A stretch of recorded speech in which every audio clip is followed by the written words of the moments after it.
Okay, we're recording.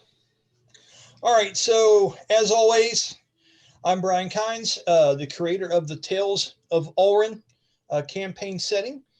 We use Dungeons and Dragons 5th edition to tell our stories, and it is being created one episode at a time, one game at a time, by all the awesome people that are surrounding me right now. We have several different games under our belt. A lot of us have been here for almost a year, and then some have only been here for a couple months. Just real quick introductions with everyone. Over here is one of our veterans, Alex Porter. She'll be playing the role of Oma, face down today. Over on the other side of me is Heather. She'll be playing the role of Sylowen. Sylowen also not looking up at the sky at this very It's been a rough last couple of hours. I'm already behind a goblin. It's true. And that was really brave of you to fight the little shadow goblin instead of the big thing of like 6 heads. I mean, that's what heroes do. Moving on.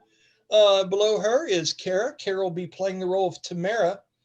Also fought this for quite a while, but finally succumbed to the potency of this poisonous drink that was given to her.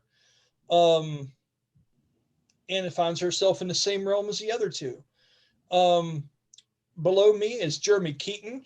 Jeremy will be playing Brahmus, or more importantly, Mirk, the one that pilots Brahmus, which is an ancient angelic construct. And then last but most certainly not least, one of our veterans here is Ron.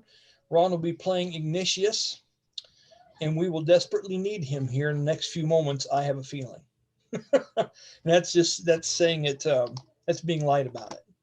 Okay, so as I've been bitching and moaning to everyone here involved, I've had a little issue in the last 24 hours, and I lost a whole lot of files, a whole lot of maps, a whole lot of delicate information.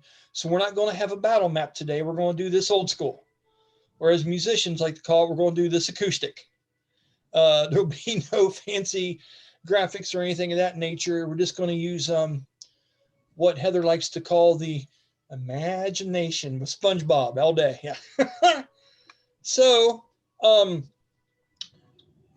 briefly kind of catch up with Ron and Jeremy, there was a beer garden that was being created as close as you can come to what the dwarves would call a beer garden, outside in this large area in front of the Drunken Mug. A lot of the wagons that were being brought in from the devastation that the frostworm caused just outside the castle gates of New Gemdar are being brought back in that have goods on them. They have, sadly enough, there are the bodies of some of them that are still departed, as it's only like 30 degrees outside. Some of the bodies are covered up in flowers and different memorial, what's the word I want to use here? Different things are being thrown into these wagons, almost like when you see a person that's been on a wreck alongside the highway, and you see people put up crosses and flowers. And if a famous person ever passes away, there's usually a shrine that has candles and things.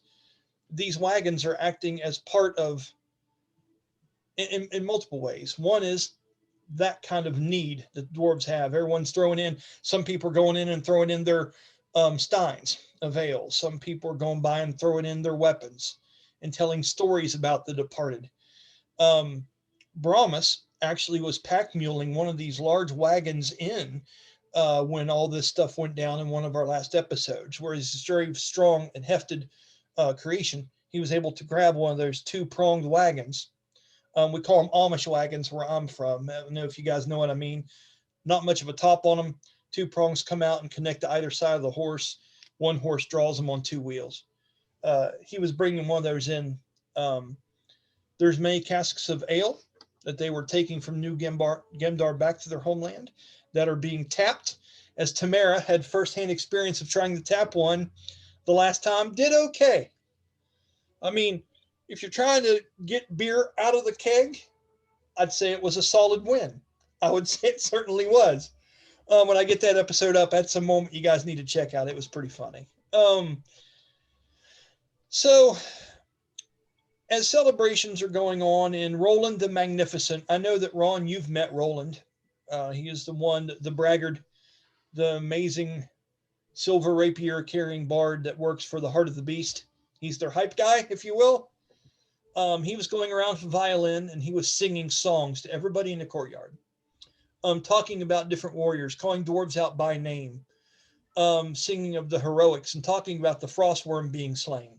And he mentioned Oma's name in this. He also mentioned Sylowen's name in this as well. It was pretty fantastic. I role played your character a little bit, Ron, and your main focus was going inside of a large warm smile on your face, and you'd said that you've been here before, and they have your recipe, and they're working on creating something that you've brought in, and you'd like to get everybody some. You'd like to share in this and kind of take part in this celebration. You're really looking forward to it.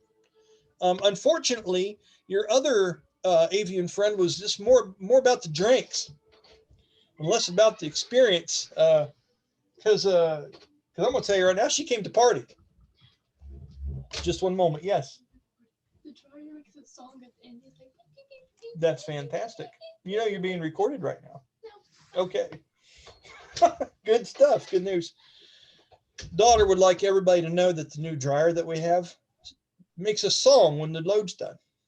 Ooh. Because it's fancy that way, and it couldn't wait. So for everybody at home, just know that my dryer sings when it's over. Nicely done. Nice. Okay. Thanks, Jeremy. I'll let her know you approve. It's good stuff. Moving on. Ron, as you were going inside of this place, Brahmus, as you were helping move wagons into position, and you were actually helping hold some of these kegs and sitting them up in these two-pronged carts as different dwarves were going through and tapping different ones of them. Remind me, ladies, which one of you all was the first one to pass out? Was it Sylowen? I can't quite remember who the first one was. I was like nodding off, but I wasn't passed out. Like I was like in a weird, like almost asleep. My head was nodding. That's right. You were trying to head inside, Mm-hmm. and you would try to sit down somewhere, and you Mhm. didn't quite make it. And then when I was sitting, I was still conscious when Kara went down. Okay. Tamara, okay, I know how to do this because Brahmus, this would have happened right in front of your face. You two had a deep conversation. Lasted probably about 5 or 10 minutes.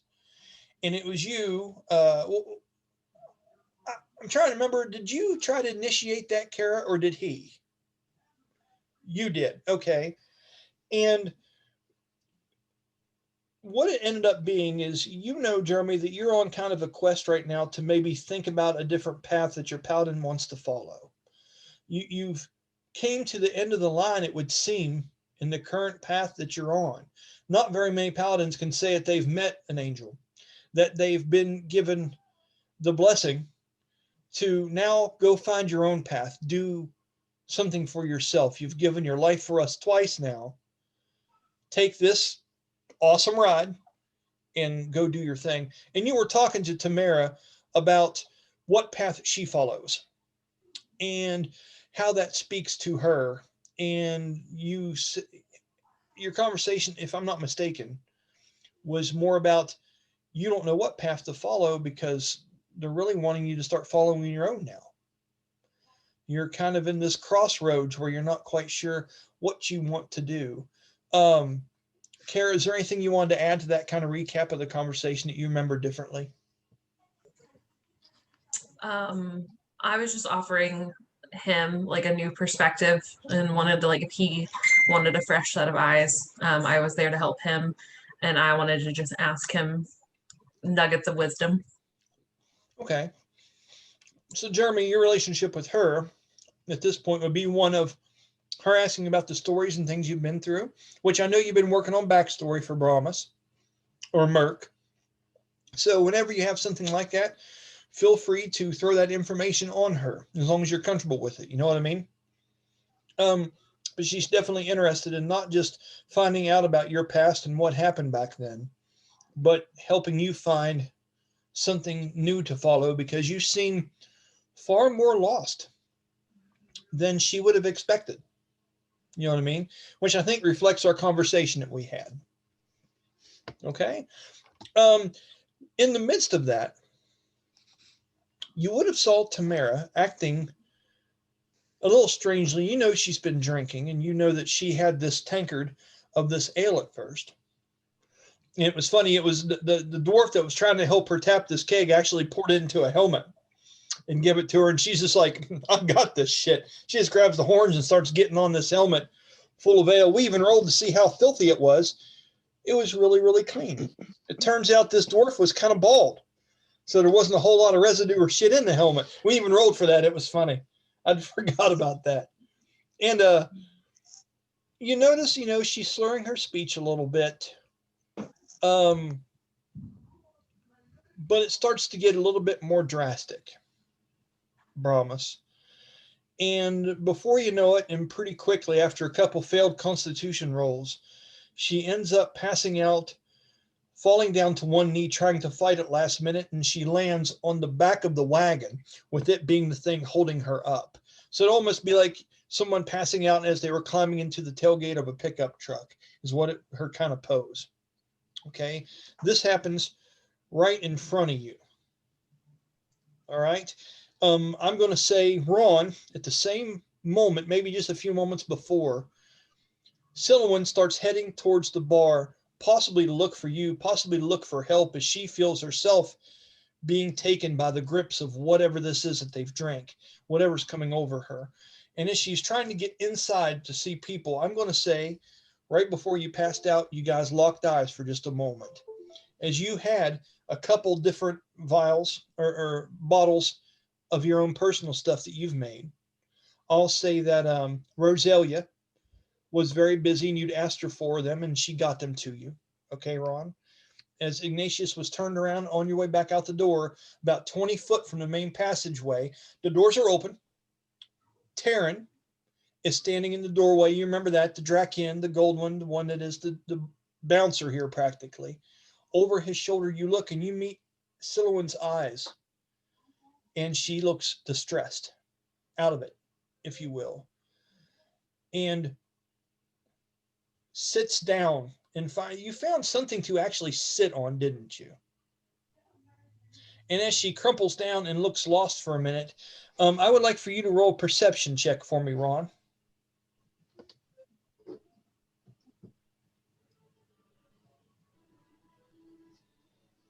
You're muted, sir. 24. Okay. A 24 is really high. As she does sit there for a minute, you feel a bit of panic. There's something not right going on with her. This isn't her being sad. You know how happy she's been here. She's excited like you are. You know what I mean? She's also a very spunky individual. For her to have this look on her face isn't normal. And as you would make your way out to her, you would finally see her slump over, and you would hear a couple gasps as she falls from the barrels and different goods that she has found purchase on, and finds her way down to the ground, lying face down. Okay. As you rush out to meet with her and see what's going on at that point, you look over with that and you see Brahmus going through a similar thing with Tamara over on the side. Something's happened. Then you hear these words, you two, you hear this loud shout, and it comes from Sha-dae's character. As a different direction, as you look over, you hear the words, Gleandra. You look over and she also hits the ground, laying on her side, actually falling into people, and then they move panicked as she hits the ground, that name ringing out afterwards. Ron, does your character know who Gleandra is? I know I've heard the name. I just don't remember if Ignatius has met her or not. He I don't think he has. I don't think he has. Yeah, you wouldn't. Now, Oma, you were the last one, if I'm not mistaken, correct? The last one to pass out? Possibly. Possibly. Hey, you know what? We're just going to say yeah, because you're just an opium smoking, spirit walking fucking. This is your world. I'm going to say you hung tough. You were the last one to go down. Okay. I remember the way you fell and whatnot. From that, we're going to have just a few moments of role play here with just Brahmus and Ignatious, and I want to get your reactions to this. I hope I've painted the picture okay. The warm sounds of violin music and singing are coming out of the open windows of the Drunken Mug. Lots of clattering, lots of things going on, but the dwarves are all still parking their wagons here, mourning those that have passed away. Their bodies are covered up in sheets on the wagons. People celebrating the victory, offering a lot to the people that were part of this. And now all of a sudden you see your friends starting to fall down as if they've been put to sleep by some kind of spell or something. I'll start with Jeremy's character. It happened very close to you. When Tamara falls into this wagon, the helmet that she was holding that had the ale in it spills out. Well, no, because you had a glass of wine you were sharing. Okay, so that wouldn't have happened. The glass falls, lands onto the hard stone ground, and then breaks into pieces. What does Brahmus do? First thing I'd like to do, would I be able to get any hint of what would have been in the drink? Okay, so explain to me how you do that, and I'll tell you. I'm trying to think of how Brahmus would use his senses. I imagine in some way his general senses would transfer to Mirk, correct? That is So true, yeah. if you wanted to try to like smell the liquid or something like that. Yeah, well, we can say that would work.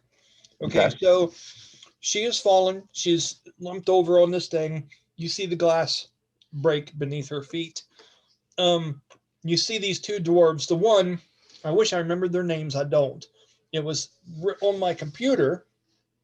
So, but they, the one comes over to you, and he was a very gruff, deep-sounding, much older dwarf.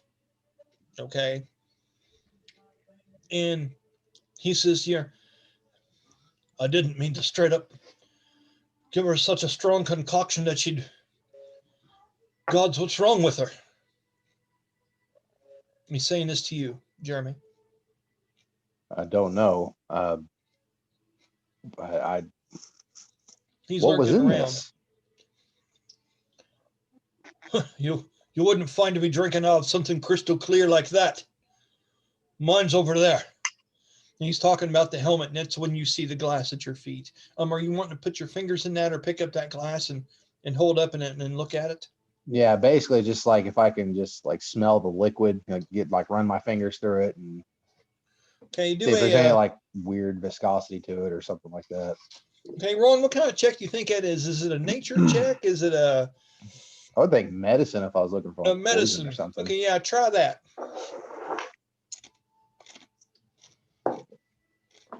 You're muted, buddy. Through all that, I would agree medicine or a history check of some kind. Okay. That would be a 12. You said 12? Yeah. No, this just smells like almost like brandy wine, like a very strong, robust wine. It seems to be like amber and violet in color, and it clings to the edges of the pieces of broken glass. There's nothing like you'd expect in the movies, like no steam rising off the stone or bubbles or anything. It's not fucking battery acid. It's just, it's just strong wine. And that's all you're sensing from it as you move your fingers back and forth together as the metal grinds to it, and you look at that delicate piece of glass. You're not able to discern anything from that. But it's definitely got to be the catalyst, or at least the culprit, it would seem. At that point, I think he'd probably look up. Iggy, what do you think? Okay, as he says that across there, I'm going to say you and Ignatius are about, he wouldn't be right there on you, but he'd be rushing out the door towards Sylowen. When he gets to Sylowen, I think you two you weren't together. It was, you guys are about 20 foot apart. So you might be looking for Ignatius to see where he is at this point. Ignatius, you make your way out. You find yourself within 5 foot of Sylowen. What is it that you're doing? I would check, basically check her vital type stuff, see what's going on. If she's, if she looks passed out, make sure she's breathing, all that good stuff. Okay, go ahead and tell me what your role is.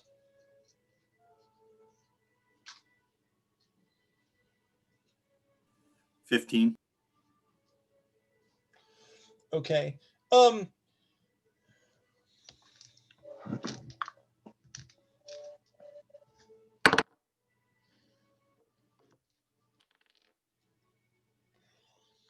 Okay.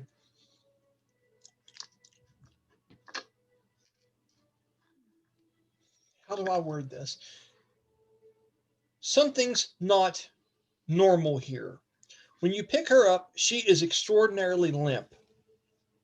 Okay. She is breathing. Okay. And her eyes are rolling around underneath of her eyelids a lot, like someone actively dreaming. Okay. You feel a heart rate that is pulsing up and down. And there is no way she got that intoxicated in the time you went inside here to do your thing. You were going for maybe a half hour. There's no way, not even for an avian. You guys have your own types of drinks back where you're from. That couldn't have happened. All right, I would cast detect magic. Okay. And what is it you're looking for? I don't know, but what detect magic will do will detect the presence of magic within 30 feet of me. If I sense this magic in this way, you can use an action to see a faint aura around any creature that bears magic, and you learn its school of magic, if any. Okay. That's basically, I'm one. just looking to see if she's under a spell of any kind. Roll me an Arcana check just to see how well your detect magic works. That's another element. I don't like doing things automatically when it's something this precise. I like to see how well you perform the spell, bud.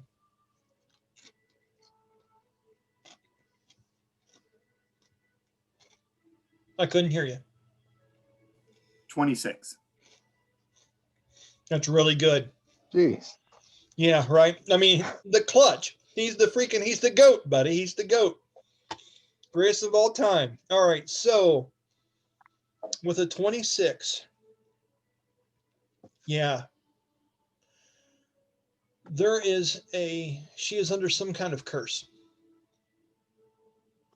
Okay. And from the smell on her mouth and from the look of things and how she has passed out, and you're seeing the same thing of Tamara. And as you looked around with that high perception check, you heard Sha-dae yell out Gleandra loudly. You look over, you see Oma has also passed out, laying face down. This seems to be targeting a very specific group of people. Okay. And they are under some kind of curse or enchantment at this point. This seems to be high level. And I will say, with that kind of check,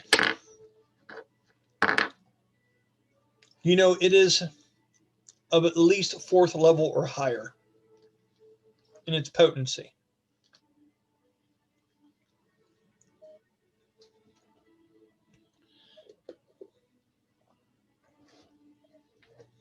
We'd like to take a moment to thank Windows 95. Windows 95 for all your internet needs. Back to you, Ron. Yeah, some technical difficulties today. That's right. We're talking Windows 5, everybody. Windows 5. Yes. Free floppy in the mail. Free floppy. Free floppy for the first 100 downloads. There you are. Okay. So, I'll give you guys a moment here to get together on this. If you guys lock eyes and want to have a conversation about this, that's the whole party. It's you and Brahmus. There'd be Sylowen, Kara, Alex, and Sha-dae. That's the 6 of you. Oh, we're forgetting someone very, very important. Rachel. Okay. So, Brahmus, you did see Rachel early on. Rachel, I'm going to have Miasha be the one that's interacting because she was right beside Oma, if I'm not mistaken. She had started grabbing beer mugs and things from the other people around here and started juggling them and becoming part of the attraction that was going on out in this beer garden. And then there's a point where someone had dropped something and she asked Oma to kick it up to her and get it joined in on the mix. Oma did that, and the two interacted, and it started this whole awesome juggling routine as she was going around and she was starting to sing songs. It was becoming very entertaining. It was just a few moments after that is where Oma finally succumbed to the effects of this and fell. So I will role play Miasha. When that happens, of course, Oma, you're not going to know what the fuck's going on because you're somewhere else right now. But as you are scanning about and looking around, Ron and Jeremy, you would hear some beer mugs clatter and things stop as Miasha would go over, and that kind of foreign voice with that long rolled tongue is grabbing Oma by the back of her shoulders and pulling her head around and caressing her face between her hands and saying her name, Oma, Oma, wake up. She's looking at her, moving around. She puts her hand over top of her eyes and does a couple things. She looks around to the others and she's looking for Ignatius. And she yells your name, Ron, out loud, looking for you as this happens. So with that, I'll let you two have an interaction together. What's that? Would I hear her? Because I'm outside at this point, right? She was outside too. She's outside in the courtyard with you guys doing the whole juggling act. I thought she was inside doing that. Okay, gotcha. No. Nope. So go ahead, Jeremy and Ron, have your interaction. Talk about what you want to do here. I'll say you guys are 20 foot away. You guys make it the connection that part or most of your group has fallen under this. You guys are worried, you're concerned. You looked at each other, you seem to be fine, and then you hear Miasha yell out for Ignatius for his help. Okay, what are you guys doing? Any one of you goes first. I don't care. I would say the first thing I do, I heard Sha-dae as well, right? Absolutely. I'd say I'd probably go, I'd pick Tamara up and I'd try to get some assistance with getting Sha-dae outside as well. That way I could get everybody together and look for Ignatius. Okay. How about you, Ron? I would hear the yell, but I am not sure I would run from Sylowen quite yet. I would look around and probably see Brahmus and ask him to gather the two of them together. And while I ran in to see, what was going on, and I would also tell him that it's that I believe it to be a curse, a very powerful curse, or some kind of enchantment on them. We have to find out what they all had in common at that point. Okay. So here's what I'm going to do. I'm going to talk to these three a little bit about what's going on, where they're at. Okay. And then I'm going to get back to you guys. I'm going to have you guys do some investigation checks, have some conversations with people, see what kind of clues you can find, and then decide how you want to fix these folks, what you want to do. As Paladin and Cleric, hopefully you can come up with something. They sure as fuck aren't going to be able to help you. So, it's going to be up to you or whoever you can find around you. Okay? I'm pretty sure Fireball will cure it. Absolutely. Oh, yeah. Gets the red out. It's good stuff. Everybody's got a good Fireball story. Everybody does. And we might have another one if we let Ron have the keys. It's all good. So, there's our subscriber. So let's go ahead and say, okay, let's go back to the action inside of what looks like a place where all four of you seem to be located. It's very strange. This place seems to be parts of memories of different ones of you. Tamara, you don't straight up recognize anything about this place. Okay. Not only is this large 6-headed Hydra-like basilisk creature that stands almost 15 foot tall. Not only does it look foreign and different to you, but the heavy fog that's in this place, you know that you are under the effects of something, but you're also in here with other people. This doesn't seem to be tied to you. You feel confident inside this place. When I was having you roll checks to keep your demeanor and your mental focus, in here you've turned into what Tamara does. You're hardcore right now. You have focused in and you're sharp as a razor at the moment. Okay. Oma, you do see different parts of your psyche, different fears, different things you've been through, and this climate and these shadow imps do seem familiar to you. Okay, but the Hydra itself, you've never even dreamed of anything that looks like this. Okay. Sylowen, this is all also very foreign to you. There is nothing here that resembles anything you've ever dreamt about or been a part of. Okay. Yeah, but I Nonetheless, did do an was it an intelligence or a perception check? I you can't did remember. perceptions, yeah. But I do know that this has to do with Oma, and I have alerted the rest of the group that Oma, figure it out. Yes, and I remember, and thank you for bringing that up, Heather, because it's been a shitty last 24 hours. So I do remember her yelling out across at you, Oma. So Sylowen, at least, is starting to give you clues as to this might be something you've created. Okay. Having said that, we're going to go ahead and get back into our turn.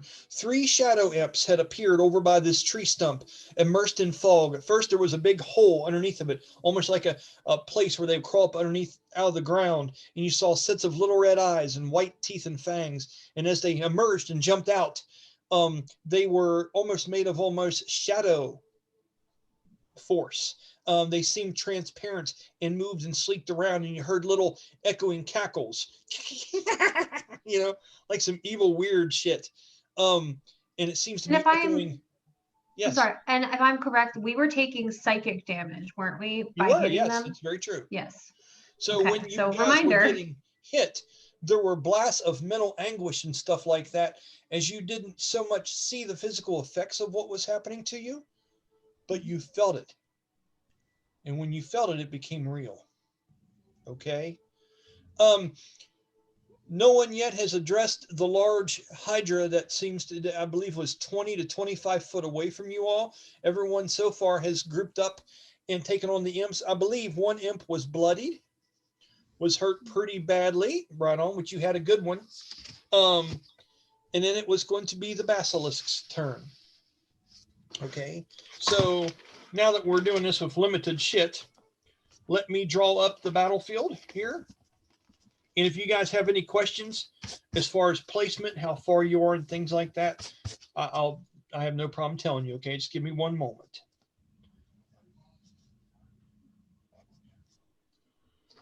Okay, let's go ahead and go with let's go number 3. Okay, remember that was there. I know we had the stump here. There were 3 of them. 1, 2, 3, 4, 8.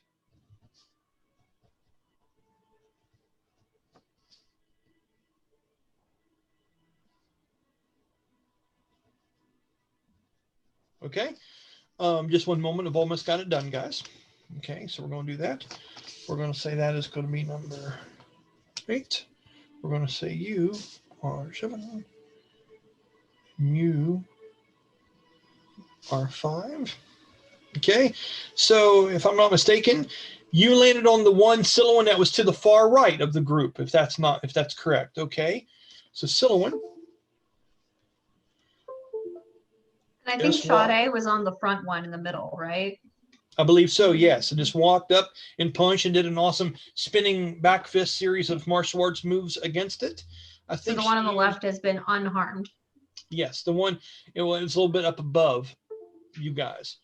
Let me go ahead and do SH for Sha-dae. Let me just put your initiative numbers in here. That would be the easiest way to do it. Okay, so Sha-dae would be number 1. Sylowen number 2. High dex, high initiative rolls all day. Who are we missing here? I've got to do Oma. Oma, you were still pretty far down on the bottom of the battlefield away from everybody, weren't you? You had still just gotten up but hadn't moved very far. Is that correct? Right. I think you were like maybe 25, 30 foot away from them. I'm going to put you down lower, kind of in between, like if it was a triangle and you had the Hydra here, you had the stump with the imps here. If it was an upside down triangle, I'm going to put you 30 foot down at the point of that triangle below them. Okay. You would have been standing in some brush that's about knee high with a path alongside of you. It looks like there was a crossroads path right in the middle of this place, and everything had fallen stumps and shrubs of deep autumn colors. Okay, in a very purple and gray fog that seemed to hang unnaturally heavy in this place. If I'm not mistaken, your breathing in and out felt very raw and very hesitant, almost like some drug had kicked in. And there were disillusioned tracers behind anything acting superly fast in this place.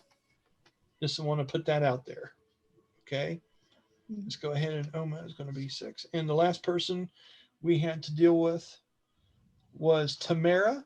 And Tamara, do you remember roughly where you were at this point? I don't think I was too far from Elma. I think I'm slightly higher than her. So more like 20 to 25 feet. Okay. Instead of 30. Okay. But in that same area. Okay. Got it. Okay, let me draw where the crossroads was. If I'm not mistaken, the Hydra was like right in the center of the crossroads. If I believe so. Let me just kind of It was like Hydra and then slightly just higher were the 3 goblins, and then we were like down there. The Hydra was definitely more to the left from the goblins. I've got it down. I've got a good situation here. All right, good deal. All right, so it is going to be the Basilisk's turn. Okay, remind yourself that Sylowen, you didn't use any reactions, and neither did Sha-dae. So you guys still have reactions you can use on your turn. Okay, all right, let's get this shit. All right, so the Basilisk.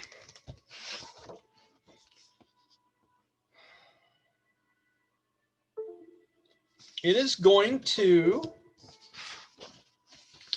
move.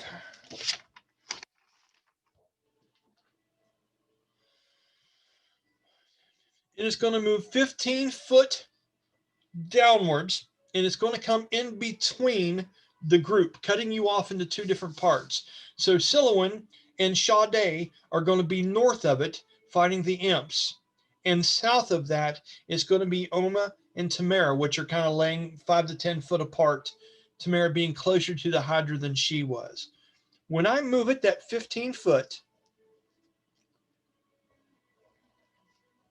okay, that puts it within 10 foot of Tamara, and that puts it within 15 foot of Sylowen, in between you guys. Sylowen, you're above it. Tamara, you're below. Okay.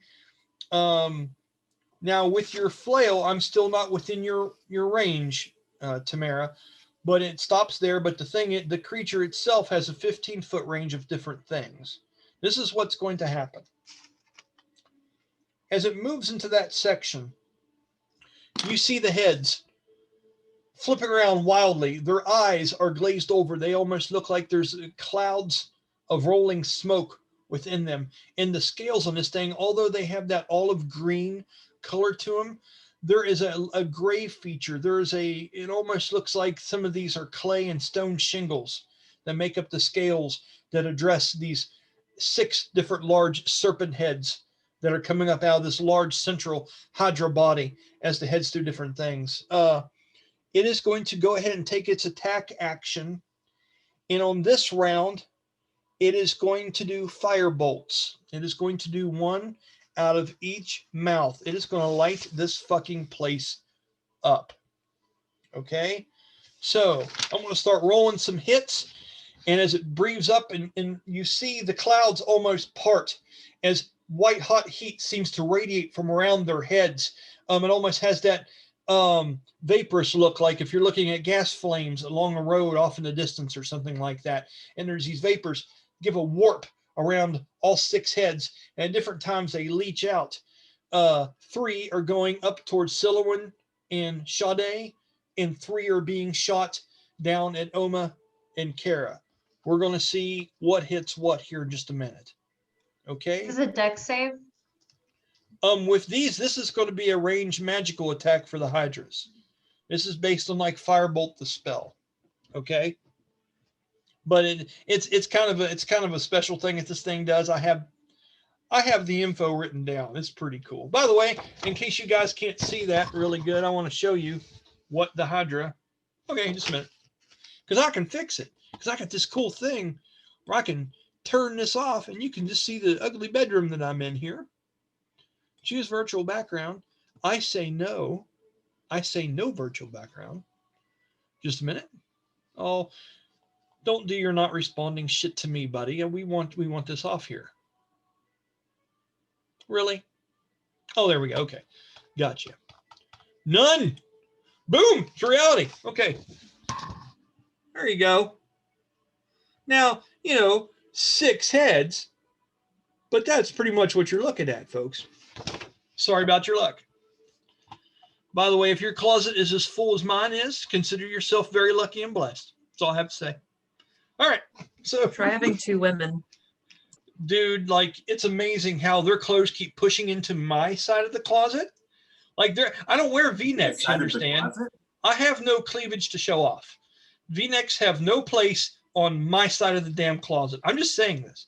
And I tell my wife this over and over again. It doesn't matter. It doesn't matter. So, having said that, I am stuck in my teenage daughter's bedroom for the evening. You know what? And when do you tell your teenagers, there's a limit on how much perfume needs to be sprayed on things? When do you do that? When is the nostrils actually flaming up with smoke and you're like, it smells like a wedding and a funeral mixed. It's terrible in here.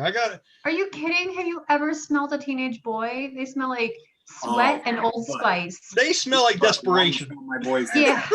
But she's telling my buddies when we went to Morgantown back home in West Virginia, it's like, it smells like desperation and Jägermeister in here. No one wants that. That's a new Axe body spray, Jägermeister. I'm buying the shit out of that. Anyway, so we're fighting a 6-headed dragon. Let's get focused back on that, shall we? Jeremy, 1 through 3. We're gonna say 1 through 3 is going to be Sylowen. 4 through 6 is going to be Sha-dae. Need you to roll it 3 times. Tell me what you get.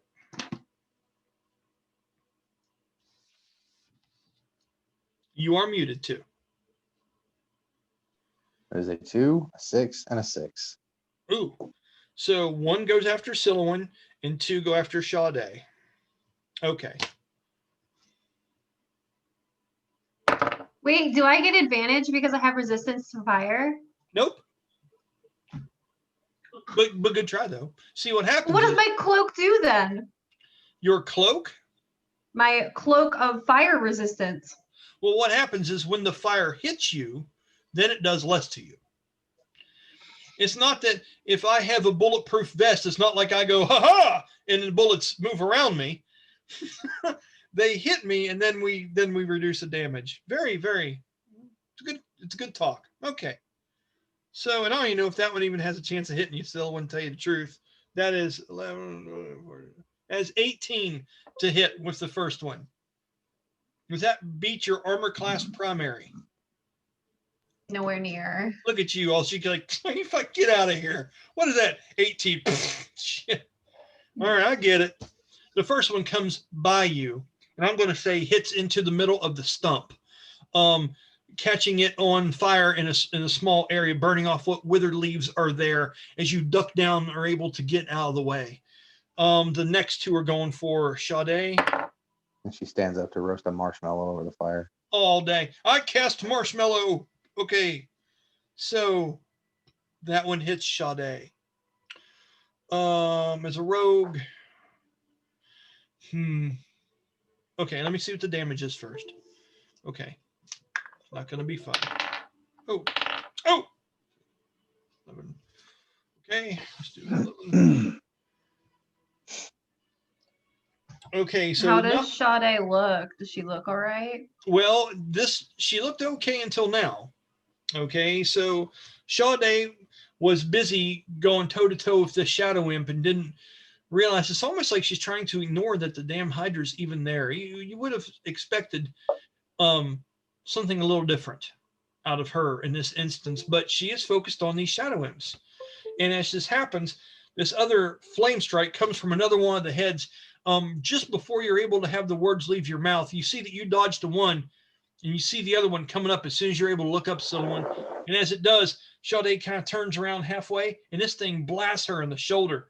The fire creeps up over the side of her hair and blows her hair up around her face, and it damn near knocks her down. The damage is okay, and the saving throw. Okay, it did not ignite her, which she's very lucky. It could have lit her on fire. The problem is, as soon as the one blasts her, here come the other one.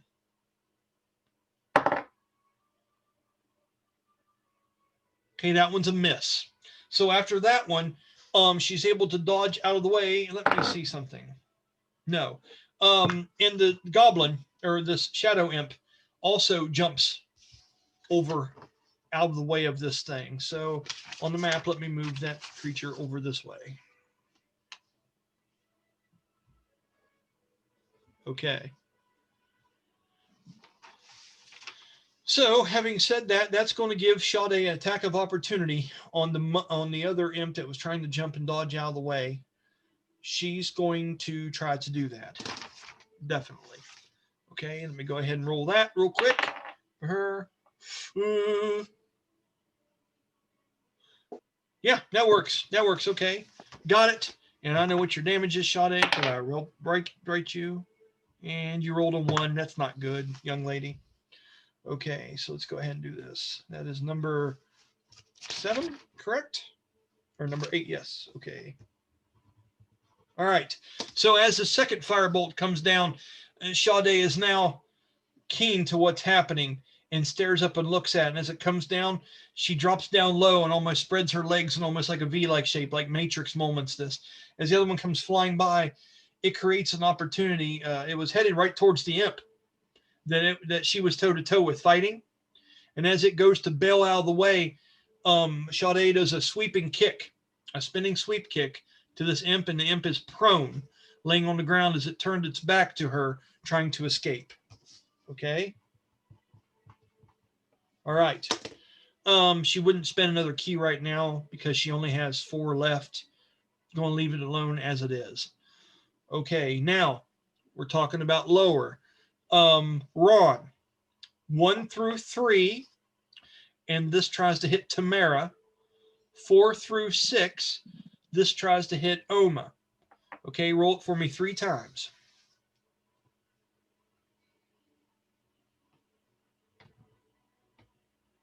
Okay, I got 3, 6, 5.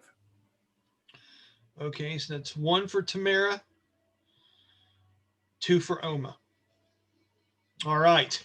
So now the other heads split and look towards you. The first one coming in towards Tamara. Tamara, you had got up. I know that you had made it that far. You typically have a shield. You typically have a flail. You want to tell me how you're equipped and how you actually may look? You have these things at the ready. Normally, you wear your shield on your back and your flail wrapped around your side.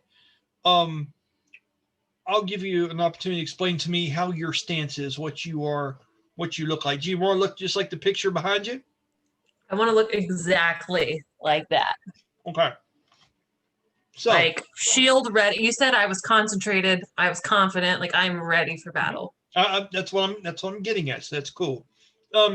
Something about shields. They give you a bonus to your armor class primary. Okay.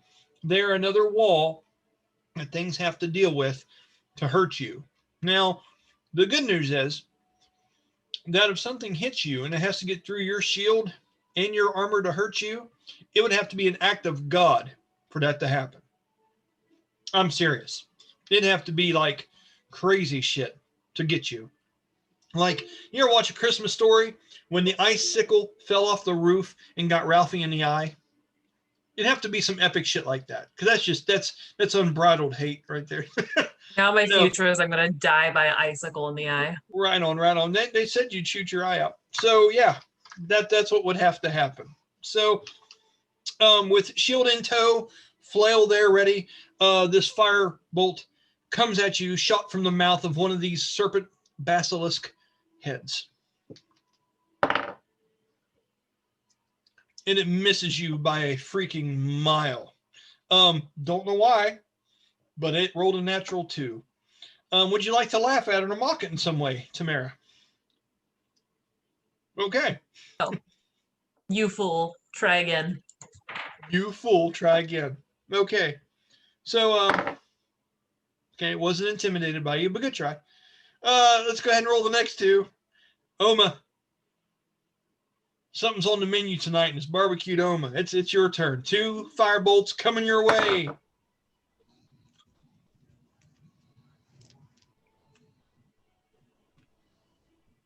$18 to hit.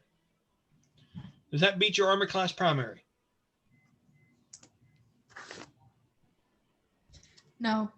It does not. How much did I miss you by? My armor class primary is 21. Nice. So close enough to feel the heat off of it, but nothing overly certain. So this thing's aim, especially on the southern side of things, seems to be less focused and more focused on what's going on up by the shadow imps and defending them. Got one more coming your way, Oma? And that one's one worse than the last one was. This one also goes wide. So with its attack action over, it is going to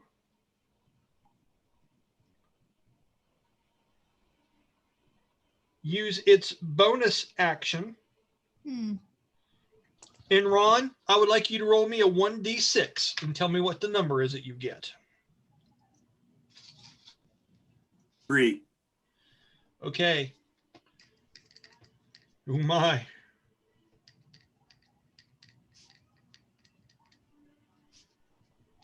Hold on.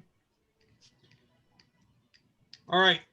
So with that, 3 of the heads, using their bonus action, begin to start to drool quite a bit as this acidic stuff starts to come from their fangs and starts to drip down and run down their neck, almost as if venom of a snake is starting to run out of fangs.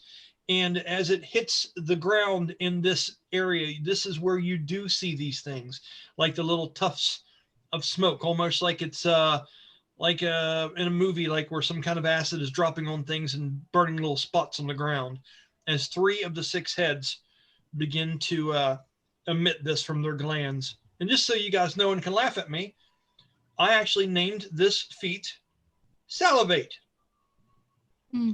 So, and yeah, that's pretty much what it does. So yeah, got that. That is going to end the turn of the Basilisk Hydra. And the next person to go in this grouping is going to be Tamara. Tamara. Yes.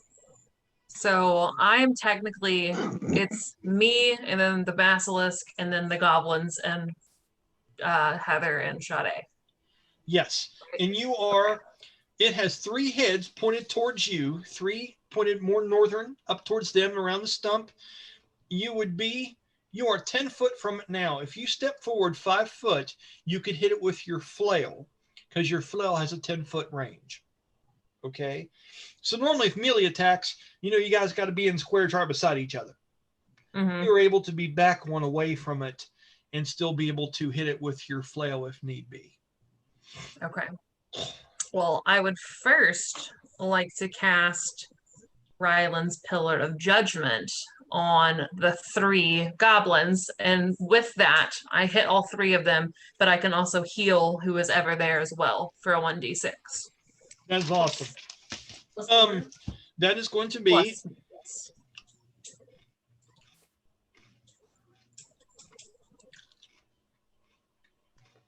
I'll say they were 40 foot away from you. Is that within the range of the spell?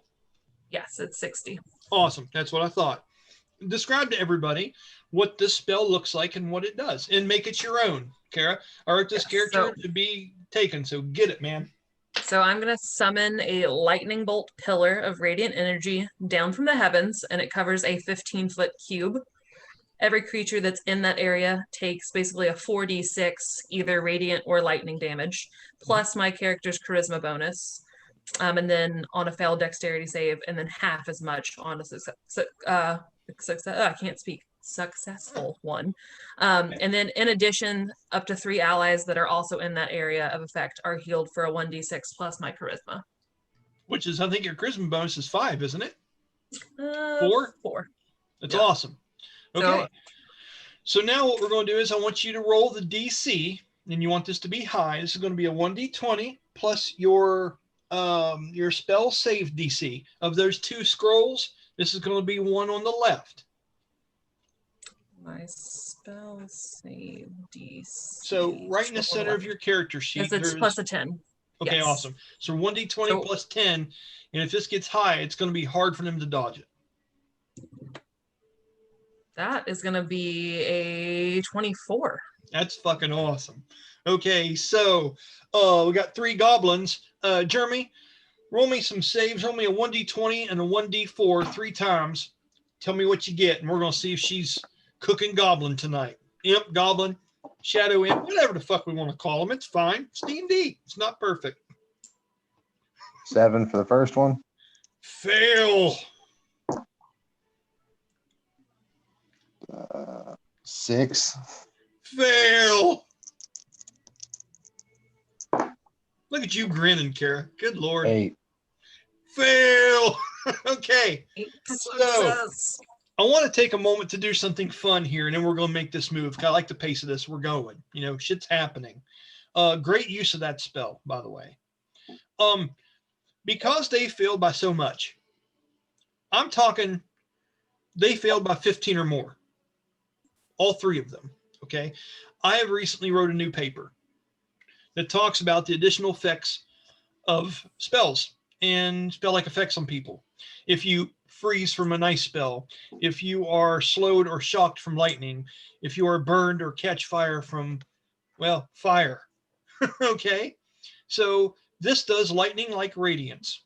Okay. So this has a chance to either daze, shock, stun, or paralyze people, depending on how badly they fail the saving throw. Okay. Neither goes basic, moderate, severe, and there's a lot. Okay. And I'll share you guys in on paper later. They failed this so badly, this has a chance of paralyzing all 3 of them when you hit them with it. Okay. And the DC was what on it? 20 what? 24. 24. Okay. All right. So, and this is something I've needed to write for a long time. I just got it done the other day. It is fucking sweet. We'll go over it sometime. We have an extra day like that happens anymore. But nonetheless, go ahead and roll your damage. What level did you cast it at? Is It's it? a 3rd level. It's 3rd level at base, right? Yes. Okay. And can you cast a 4th level spell? I don't think you can yet, can you? I don't think so. Okay, so that's what it is. So go ahead. So just 4d6s plus my charisma, and then I'll also roll for the healing. Absolutely. So go ahead and roll your 4d6 and then add 4 to the end of that. Tell me what that total is. Double 6 there. That's nice. 12, 17. So it's going to be 21 for the damage. Nice, man. Oh, yeah. And then for the healing, we're going to do a 4 plus another 4, 8. So 8 heals to Sylowen and to Sha-dae if they're still in range. Okay, awesome. Thank you. They are. Thanks. And you got your 8 back. That's an awesome fucking spell. Okay, so that's your major action to cast that. Okay, you also have a bonus action left, a reaction, and movement. And I don't know, you might even have some other things you don't even realize. You know what I'm saying? Who knows? Do you have steadfast assault, or do you have anything that gives you extra attacks per round, a chance at that, or anything of that nature? I'm not sure. Okay, that's fine. Because when you live, you learn. And if you find that stuff one day, maybe you'll use it. If you don't, that's perfectly fine. Bonus actions. If you have any bonus action spells, you can cast them now. You can also put a divine smite on yourself or a branding smite on yourself as a bonus action, and it will affect the next attack you take on your next turn. Yes, I will use my bonus to do my searing smite. Okay. Please make note of how many magic points you've been spending. Do you happen to know? Yes. Okay. So you've spent probably close to 40 now, haven't you? Yeah, close to that. Okay. But my overall total is pretty high. I have 98. Yeah, I magic knew you had points. quite a bit. Yeah. All right. So you know what the searing smite does. So pretty much now your flail really looks like the one in your picture. It's got the burning going on around it, and it's getting ready to do some vine damage next time you have a turn. And Now- then I can also move, correct? You can, yes. So I'm gonna move right up next to it. So I'm in 5 feet of it, Okay, good deal. of the basilisk. And then I'm gonna do a divine smite on the Okay. basilisk. Okay, now you've already used your major action to cast the spell. Okay. So now you've used your bonus action to fuel your flail for the next attack. That's going to be something you have to do in the next turn. Okay. Okay. So I On your can't do major any more action, attacks. you can cast spells that take one full action, or you can take all your swings and your attacks, but you can't do both in the same turn. Gotcha. Okay. So it's either 2 attacks or a magic spell. Yes.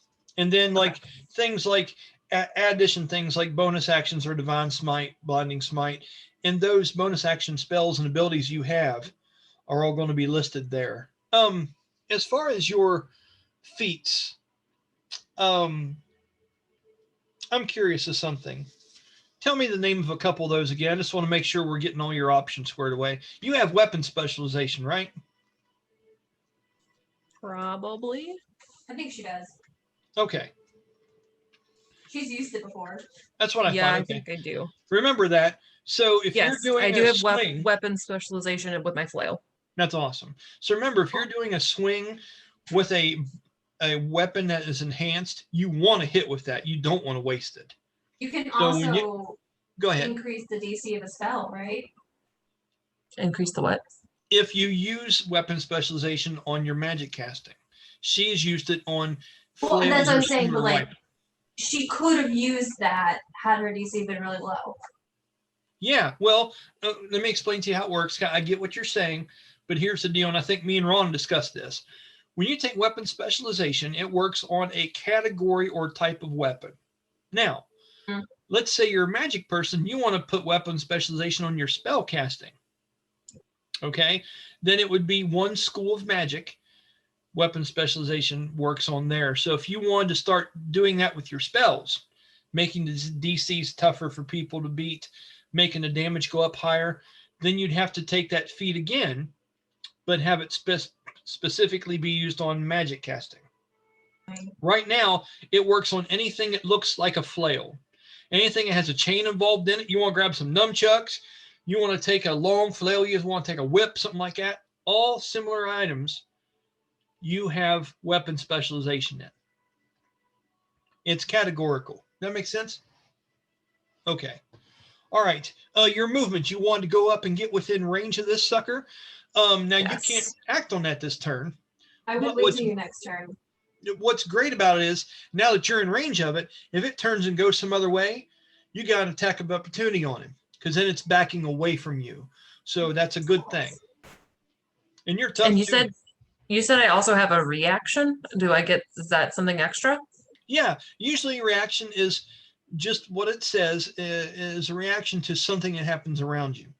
So, for instance, an attack of opportunity. Let's say this thing backs away from you and focuses on the group above you. Well, then as it turns its back and goes to run away, you can make one opportunity attack against it because it faced away from you as a reaction. Cool. Also, if you have the feats Elusive of step. counterattack, I do. then anytime something swings at you and misses you, you can use your reaction to automatically counter it no matter where it is, as long as if it's coming at you, you can counter it. So because it threw a fireball at me and missed badly. Well, I when it did that, you were still too far away. Okay. Yeah, you would have had to been within flail range to come back at and smack it. Gotcha. Okay? Okay. So I guess I'm done. Yes, ma'am. Okay, so I'm going to move you up. You are within 5 foot of this thing. You're like, you know what, fucker? Bring it. 5 foot. Okay, cool. Next person to go is going to be Shadow Imp. Okay. Sylowen and Sha-dae. And Sha-dae's not here, but I'll speak to Sean when he sees this video later.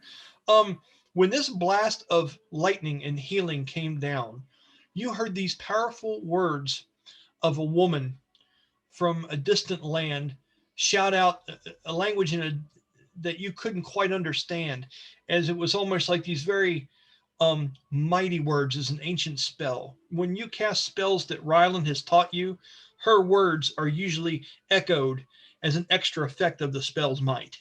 Okay, and you can hear her shouting shit as if she was shouting it off of a cliff above a vast ocean. Okay.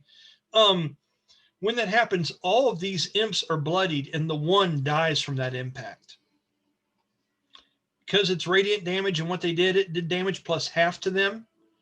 So you were doing like 30 plus points to each one of them when you cast the spell down, Tamara. It wreaked havoc. It did an awesome job. Okay. On that note, we're going to go ahead and say that the one that was going to go next is the one that's dead now. Okay. Which would have made sense. So we got 6. Oma, it is now your turn. Okay. Fireballs came at you and you were able to evade them fairly easily. You see the Basilisk is within 20 foot of you. Tamara has stepped up and got in between the two of you and has went toe to toe with this fucker, bringing down radiance and lightning from the sky and getting her flail out and igniting it, being like, oh, it's coming. Okay. So with her being heroic in front of you, you find yourself back like 10 foot from her. What are you doing? I'd like to go ahead and summon Black Claw. Fuck yeah, you would. Describe to everybody what they see, please. Okay, so Black Claw appears as a large black wolf that is shrouded in a gray and purple cloud of living fog that swirls around his wolfen form. Awesome. Large dire wolf fucker too, man. Big old guy. Think of the wolf at the end of the never-ending story, and that's Black Claw. Okay. So is that a bonus action to summon him, or is that your full round, Alex?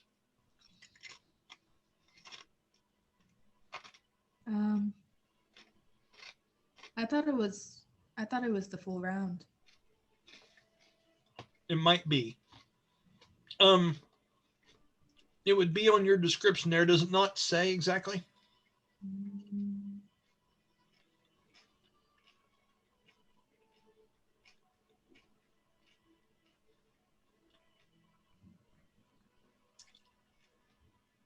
Oh, major action. Okay.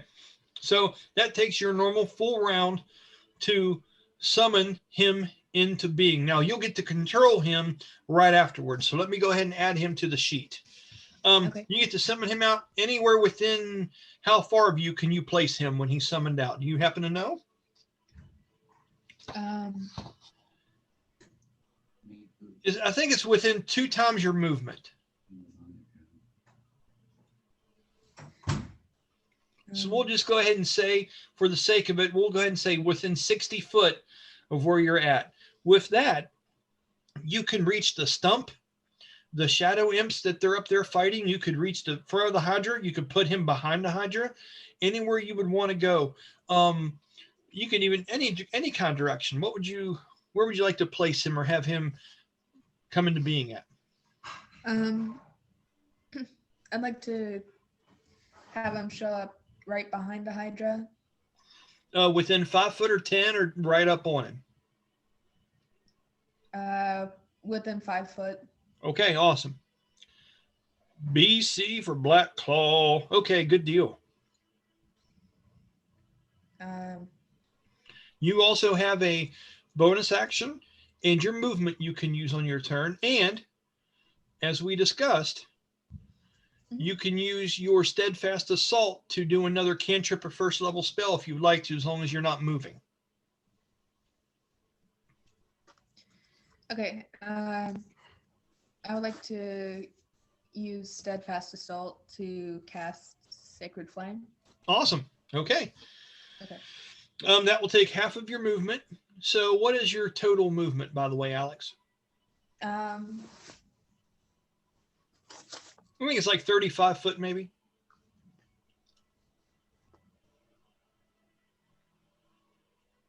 A movement would be on the right-hand side of your character sheet. There's 2 little squares about right in the middle. 35. Okay, awesome. So after this, you're only going to have 15 foot of movement left. Okay? But you'll be able to go ahead and do this. So by standing still and taking that time and having that feat, you get a chance to cast another very low level spell in the same round, which is fucking awesome. Okay? Please go ahead, and is it a dexterity save for the creature? Yes. Okay. So I am going to say that the creature is going to go ahead and not try to move. Because if it does, it has Tamara standing right there by it. Okay? It is going to stand its ground and just look at you pissed off. Go ahead and say it hits.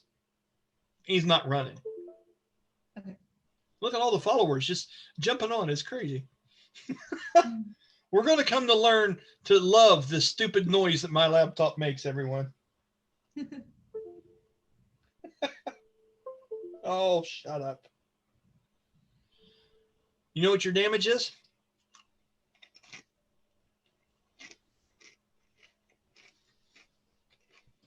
Um, 1d8. Okay, and it's cast at first level, right? So it has to remain 1d8, right? Yeah. Okay. And then anything else added to it?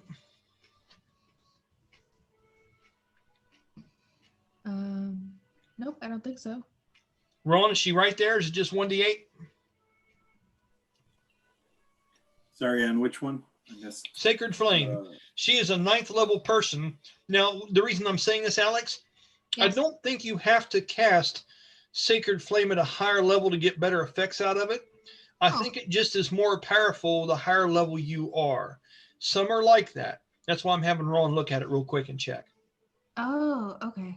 Yeah. Yeah, at her level, it would be 2d8. Okay, cool. Look at your DM trying to hook you up. Thank you. That's good shit. You are welcome, Alex. It's all good. Roll 2d8 and smack this damn thing.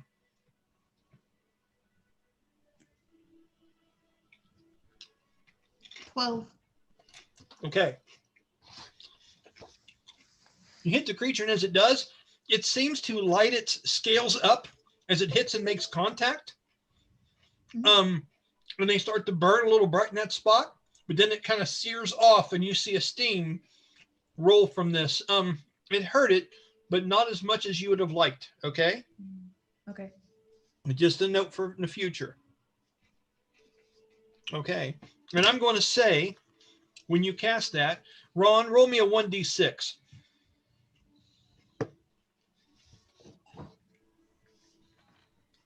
Five. Okay.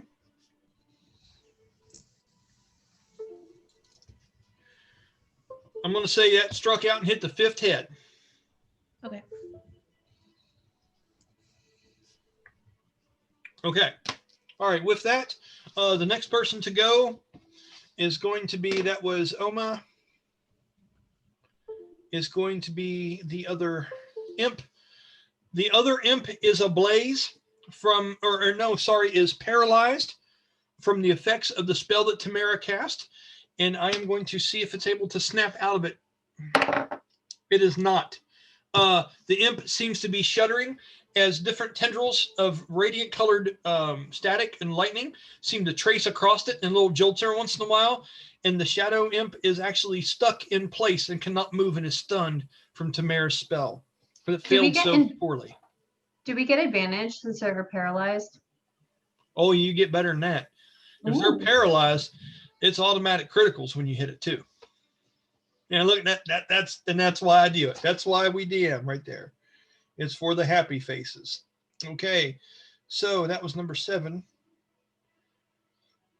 The next one, 8. Okay, and the next one was the same situation. Let's see if he snaps out of it. No.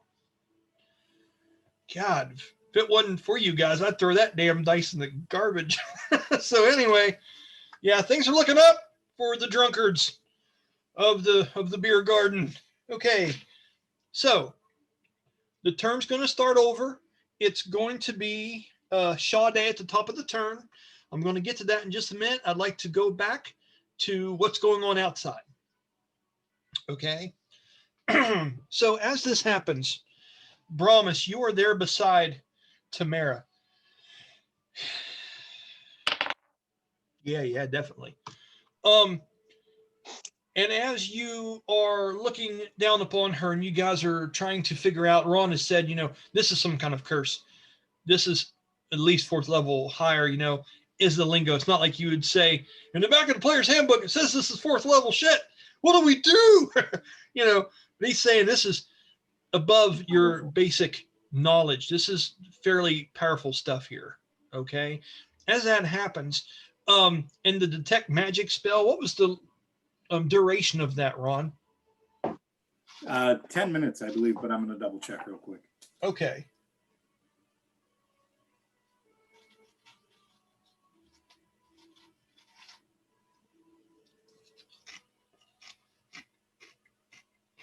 It's 1 minute. 1 minute. Oh, wait, no, that's Detect Thoughts. I'm so sorry. Damn, did you see It's her? 10 minutes, absolutely. She's trying to trump you, Ron. Nope, 10 minutes. Shit's getting real. Hey, it's not everything's a competition, everybody. Let's just settle down.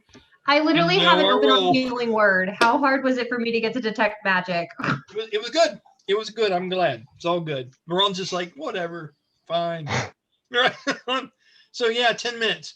For shits and giggles, Ron, because I believe in a heavy dose of both. All right. We're going to say that you did the detect magic. You did. Okay. And then all of a sudden you detect it start radiating from Tamara. As you see her hair poof up in almost like a moment of some kind of radiant force blast from her hair like a gust of wind. And you can see her eyelids where her eyes are closed, somewhat the way Sylowen's were, a flash of golden brilliance, almost like when you shine a flashlight through your hand and you can see the red in between your fingers. It has that moment in her eyes and you can hear her murmur a word or two. I would like for you to do a Arcana check for me, Jeremy.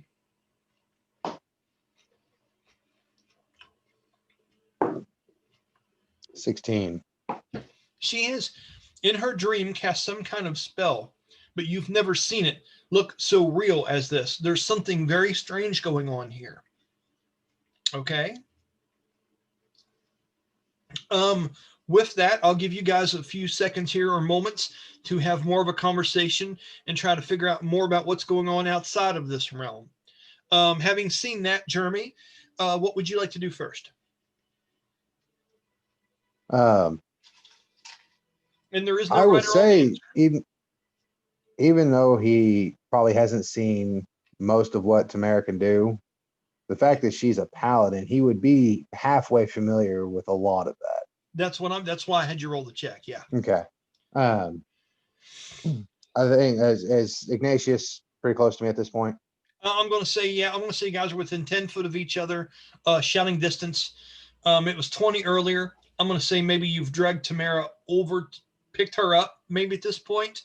and started trying to get folks together in one place. Is that fair? We're assuming that he's filled me in on his thoughts on this. Yeah, and I don't mind doing that. I know sometimes it's hard to say, my character walks 5 foot in this direction. He scratches his ass twice. He looks over his left shoulder. You know, I get that things are going to happen. So, yeah, that's where you're at, buddy. 3 times. Okay. 3 times. 3 scratches, no less. Brahmus will look over at Ignatius and Iggy, that I think there's something more to this than them just being asleep. Okay. I would agree with them and say I'm detecting magic here, but I'm not sure what it is. We need to figure out who else is involved. I mentioned that, you know, I'm gonna go in and try to bring out actually I would say, Brahmus, can you go in and carry out the others? Because obviously he's gonna be, him being a mechanical paladin is gonna carry a lot more than well, an old man. And you're right, and that he doesn't have to go inside because Okay, I tried to explain earlier. It's kind of hard to know theater of the mind with imagination, but we're out in the courtyard. I keep forgetting we're you out in didn't the get to courtyard. see that. Yeah. They're all outside. All right. All of them collapsed and went face down outside before they made it in. Sylowen was the one that almost made it in. She was trying to get in, possibly even to see you, and you saw that look on her face as she fell, as she tried to sit down. Can we also just behind the scenes talk about why Sylowen didn't even try to make it for the tavern? Because I thought you were messing with me and I thought I was about to pass out on the floor being funny wise. So I was like, you know what? I'm not going to go into the tavern because if I go in, I'm going to pass out on the floor inside the tavern. And I was like, no, I'll just stay out here and die. You know what? You Should've showed gone me. in. You showed me. You definitely did. And dude, I'm going to tell you right now, Ron and Jeremy, it's not easy to be sneaky about poisoning 4 people when there's only 4 fucking playing. And I even said, oh my God, we're all about to get poisoned. Yeah, and I still shot it back. And as she does this, I'm just like, oh, that'd be crazy. Anyway, so what we're going to do here, I'm just trying to push past it, you know? And the whole time, Alex is just up there like, God. I don't think she wants to drink it. I'm like, okay, look. Roll me I had her do a check to see how her character really wanted to do this, and she rolled poorly, and I could see on her face, she goes, this is bullshit, Brian. And here I thought Alex is just like not or totally against alcohol or something. Not, you know, Alex's character is what she is, but it's not like she is a stranger to drinking. She's taken a lot stronger shit than a lot of us have, being from where she's from character-wise. So, but anyway, did she roll poorly enough that she's basically just like looking at you in Daffy Ducks, like you're just pouring the poison into her drink? You're despicable. Yeah, you're despicable. Yeah, it's good stuff.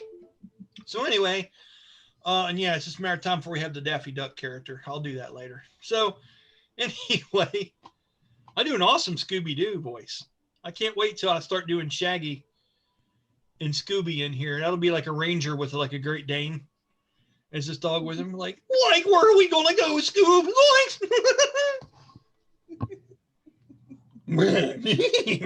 So anyway, moving on and forward.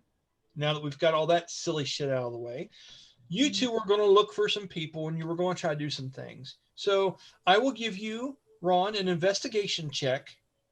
And depending on how high you roll on that is how well you're able to seek out and do whatever it is that you're trying to do. Is that fair? Let's go ahead and give you that. Roll me an investigation check. Tell me what you get. We want big numbers.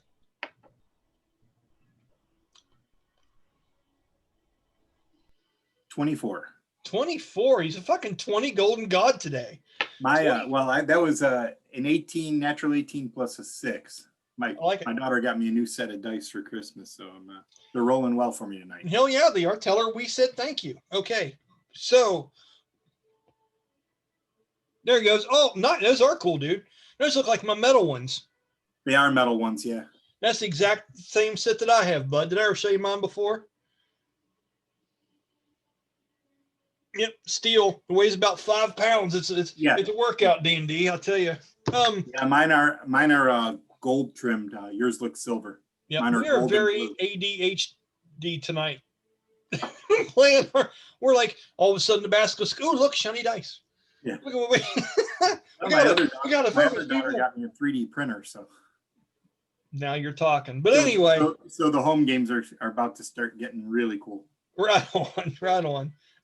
What is it you were investigating and did so well, Ron? Talk to me. I would be looking to see if I could connect something that maybe the four of them, ate, drank, touched together. Okay, so I'm going to say that maybe you out loud were asking this. Did anyone see what's happened to her? Did anyone come about anything? You're starting to investigate around her. You know that this could be a poison. This could be something that has been shot at her, something she drank. Wasn't Brahmus around while she was drinking the wine? Wasn't he, like, Yeah, right Brahmus there? was around when was drinking the So wine. wouldn't- Brahmus, at the same time, please roll me an investigation check, and let's see. Talk to me about how you would like to do whatever it is you're trying to do. I got you.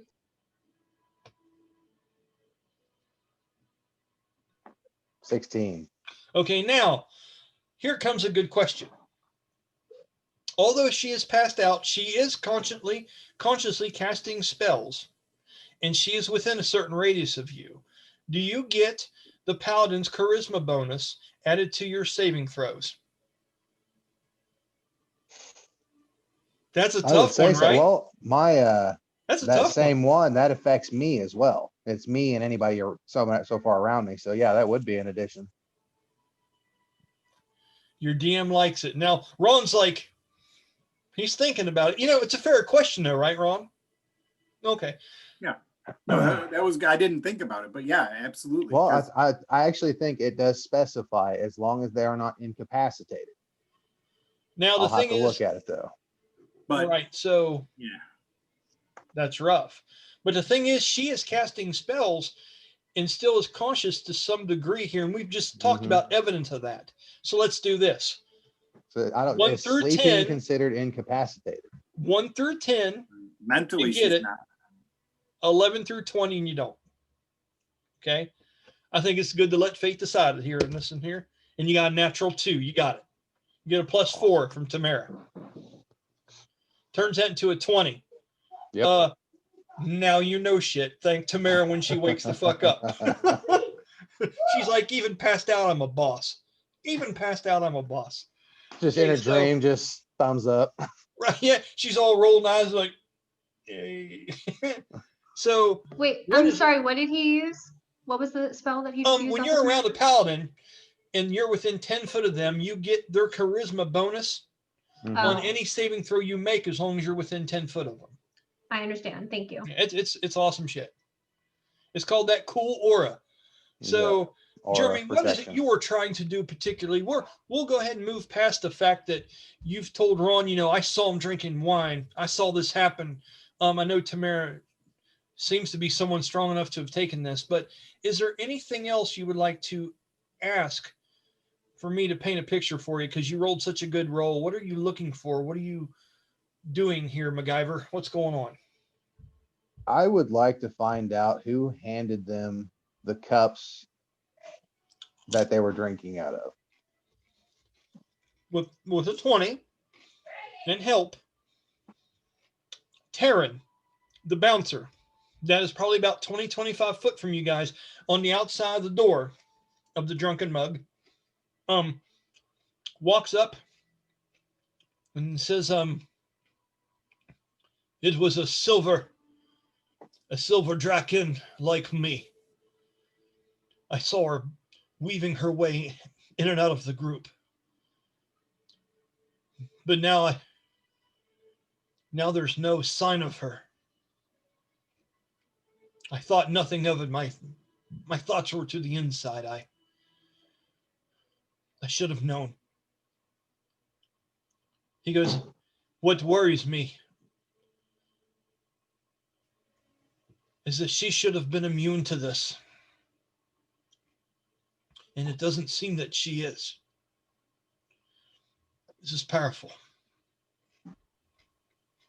I I Go would ahead. I would inquire as well if anyone else outside of just our four companions also, you know, is suffering any symptoms or anything. Miasha runs up to you, gets down on one knee, and as she's pulled Oma over, has her underneath the arm and has laid her down, she looks over to Tamara and touches her face and says a couple words and sings a light song. She's trying to give inspiration to her. She goes, to help with whatever battle it is that she's fighting. Then Miasha looks back up to you, Ron, and says,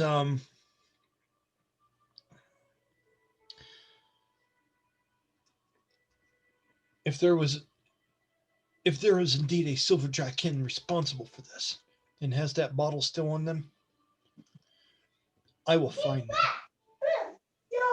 She jumps up and turns her back to you all quickly and darts off into the crowd in a certain direction, starting to hunt down or try to find the person responsible for that had this bottle.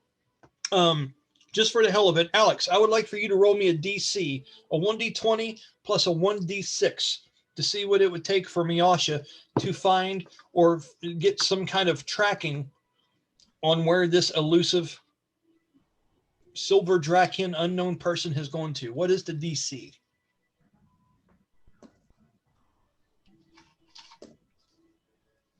18. Okay.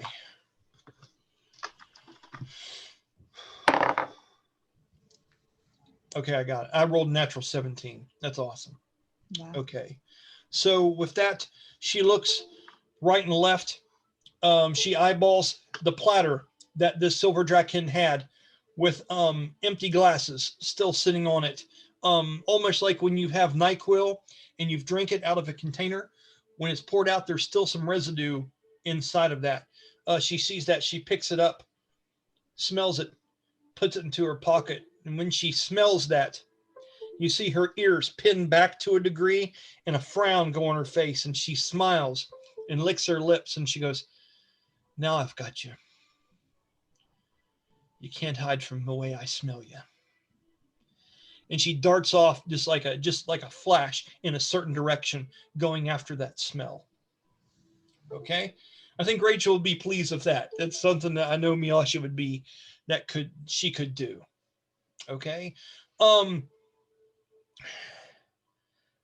Next, you guys want to share a couple more words, and I'm going to get back to what they're going through within this thing. You've decided possibly there's a poison. There's something involved with a silver Dra-Kin woman. Miasha has got the scent of what was in the bottle, is headed after wherever that scent takes her. You know, as a tigress and stuff like that, she's got an amazing sense of smell. Ron, you know this is of a 4th level or higher. Give you another moment here to do some things. What else would you like to do?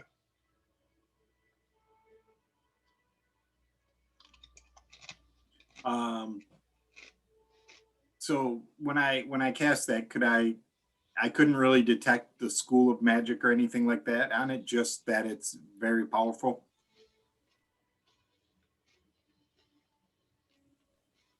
Yeah. So at least 4th level or higher. I would like to take a look at the glasses and see if there's anything I can deduce from them, from the liquid or anything like that. Okay, do me another investigation check.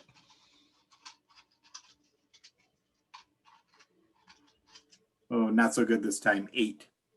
Okay, with that, you're kind of unfamiliar with all the different kinds of wines and stuff that come from this place. You know, it smells very strong and very potent. And your mind is wanting to tell you, of course, this has got to be some kind of poison, some kind of ill. You almost want to taste it yourself, but you're just not quite versed enough in this kind of thing to be able to tell for sure what it is. But you're drawn more back towards they are under something. What can I do to alleviate it? The same, I'm getting dead ends here. Jeremy, with you, is there anything else you would like to do before I get back to the action.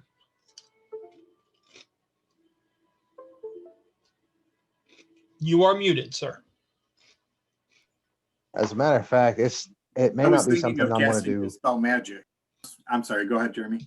Go ahead, You're Jeremy. fine because you were on the exact same track as me. I was thinking remove curse.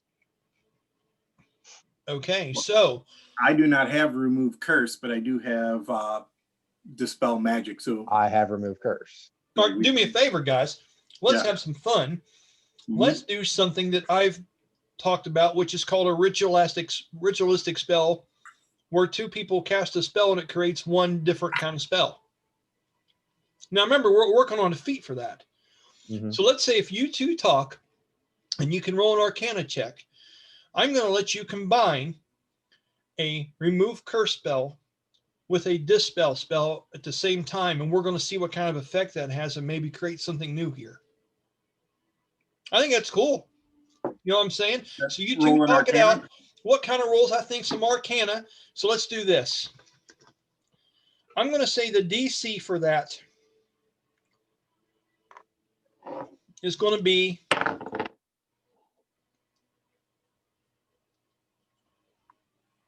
17. Okay. So between both of you, we need to get a total of 33 to 34 between both of you, rolling your d20s plus all your bonuses to get there. If you can do that, I'm going to give you the maximum benefit of that. If you Is get aura of within protection 5 going of to it, affect this? what's that? Is aura of protection going to affect this? Okay. That's saving throws. That's not ability check modifiers.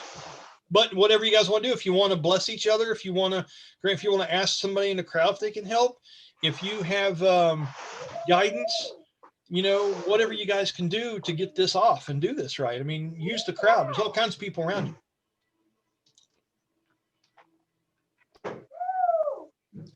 Imagination.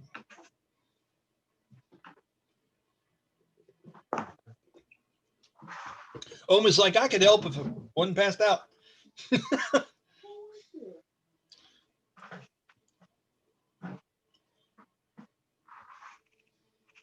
Oma, as soon as we get back, you have to take Black Claw's turn. I completely apologize.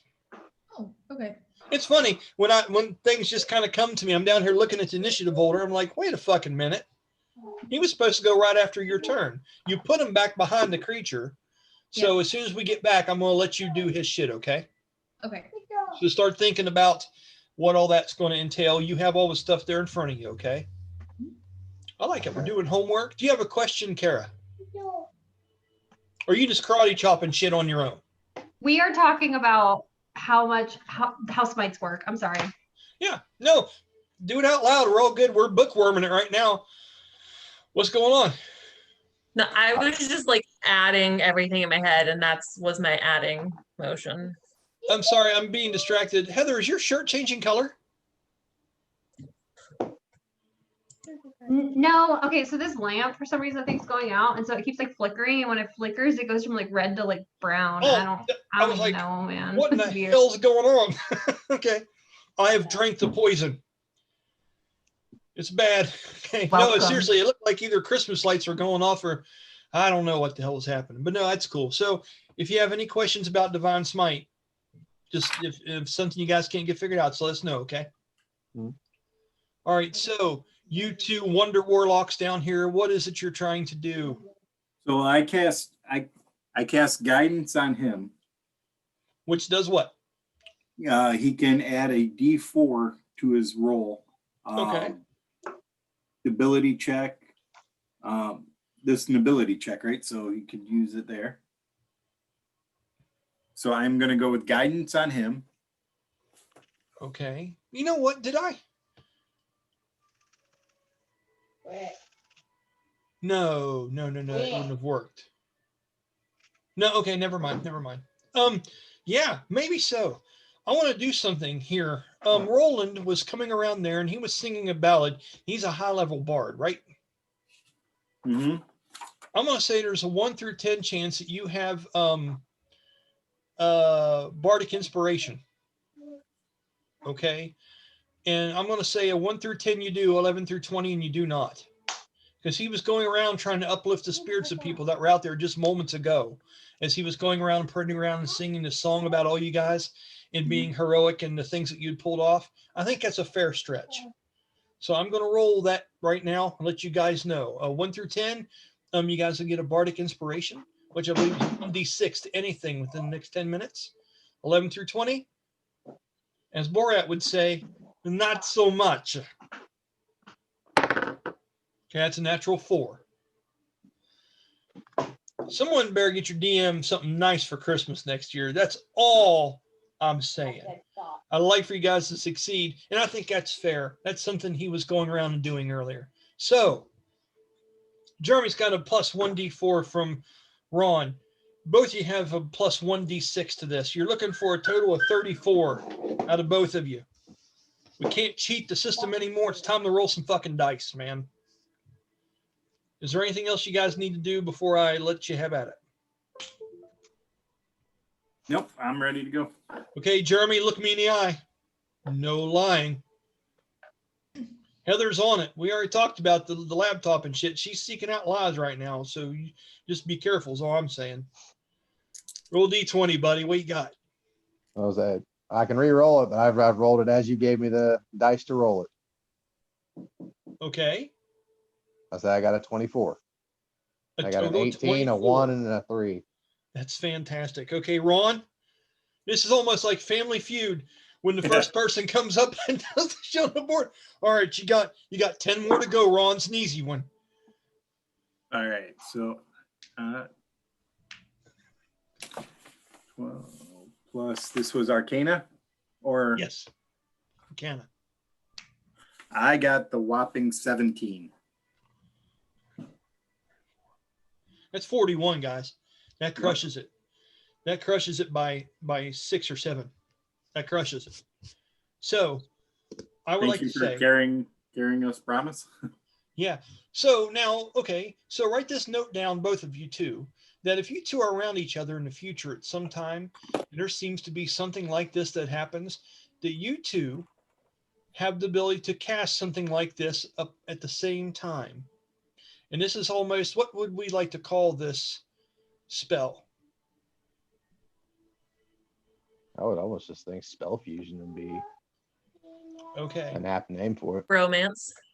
Bromance. Call it bromance. I'm just Please surprised do it's only that. taken us 300 years to figure that we could do this. Yeah. Bro-Mancy is a new class of spell casting instead of Bro-Mancy.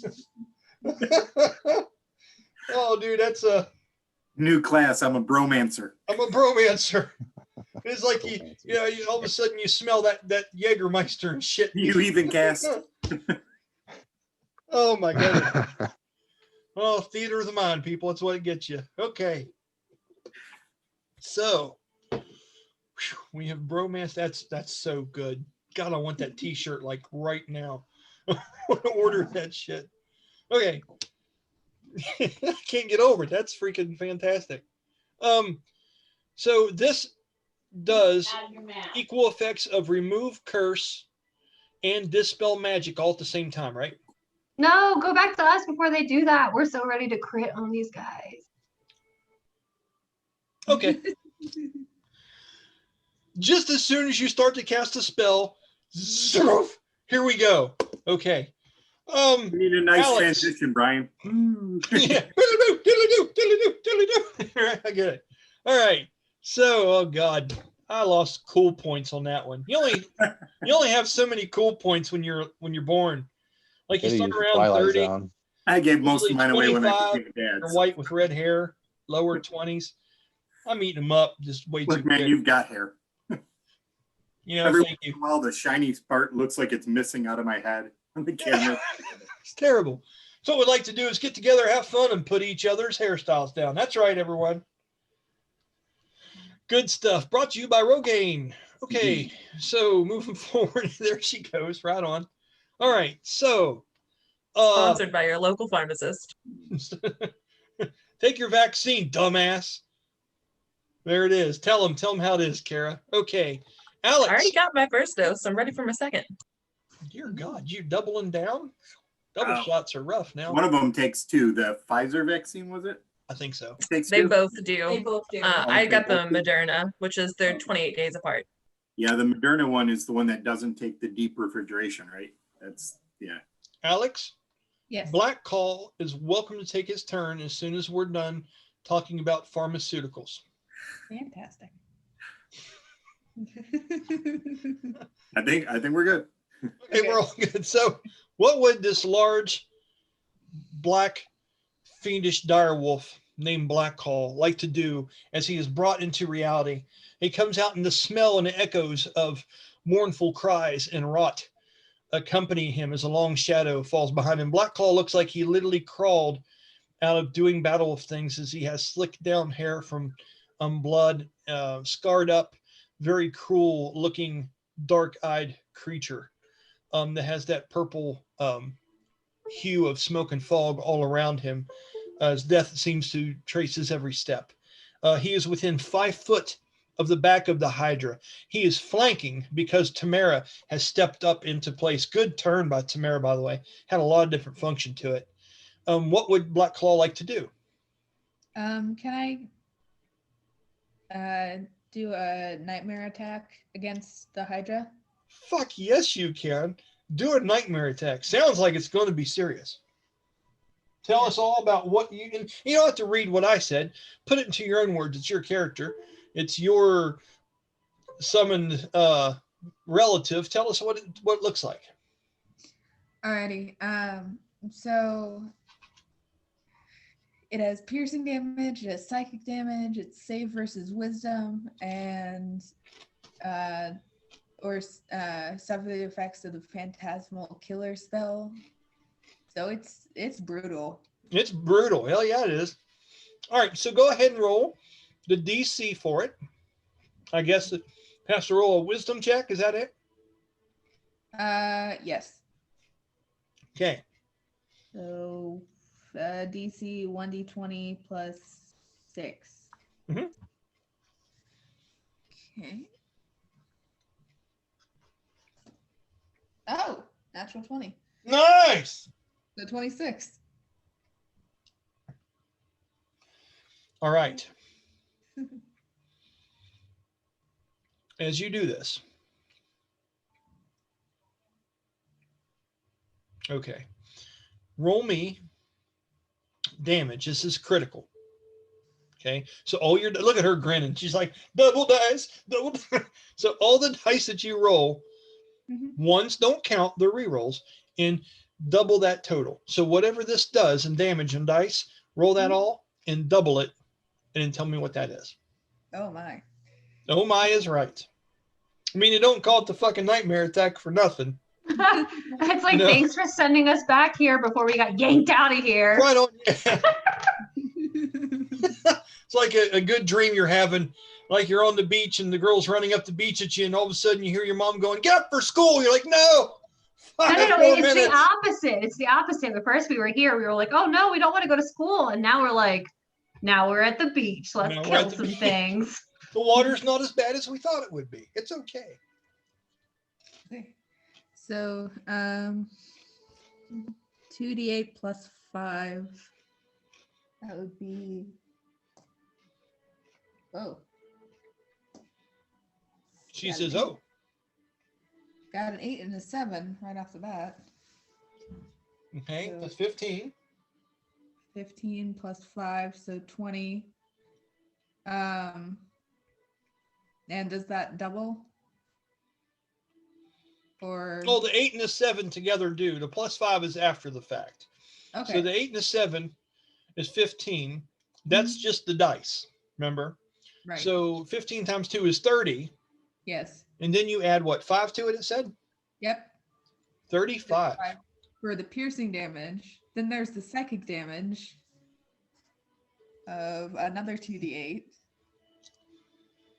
And this is what happens is the wolf comes up and it looks like a spectral hound's head that comes out of it and lurches out and bites onto the person. A big animated like black phantasmal wolf's head. And it does this phantasmal killer and piercing attack all in one. It's like her summons like to do big grand finale shit that it does. Okay, so plus 16 psychic damage. Damn. Okay.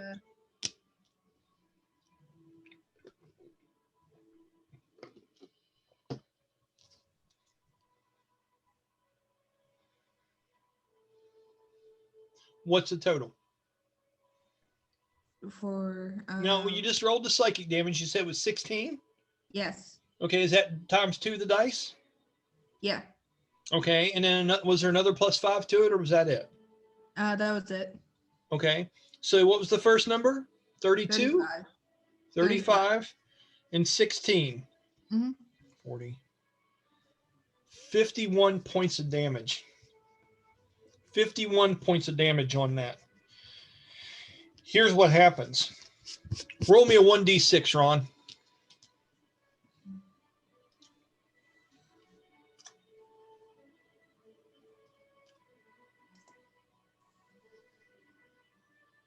Yeah, sorry, 2, yes. Okay, okay. Okay, and roll me another one. 3. Head number 2 and 3 on the Hydra fall limp and dangle upon the feet at the bottom of the Hydra as the other 4 heads seem to flail around, very angered at this moment.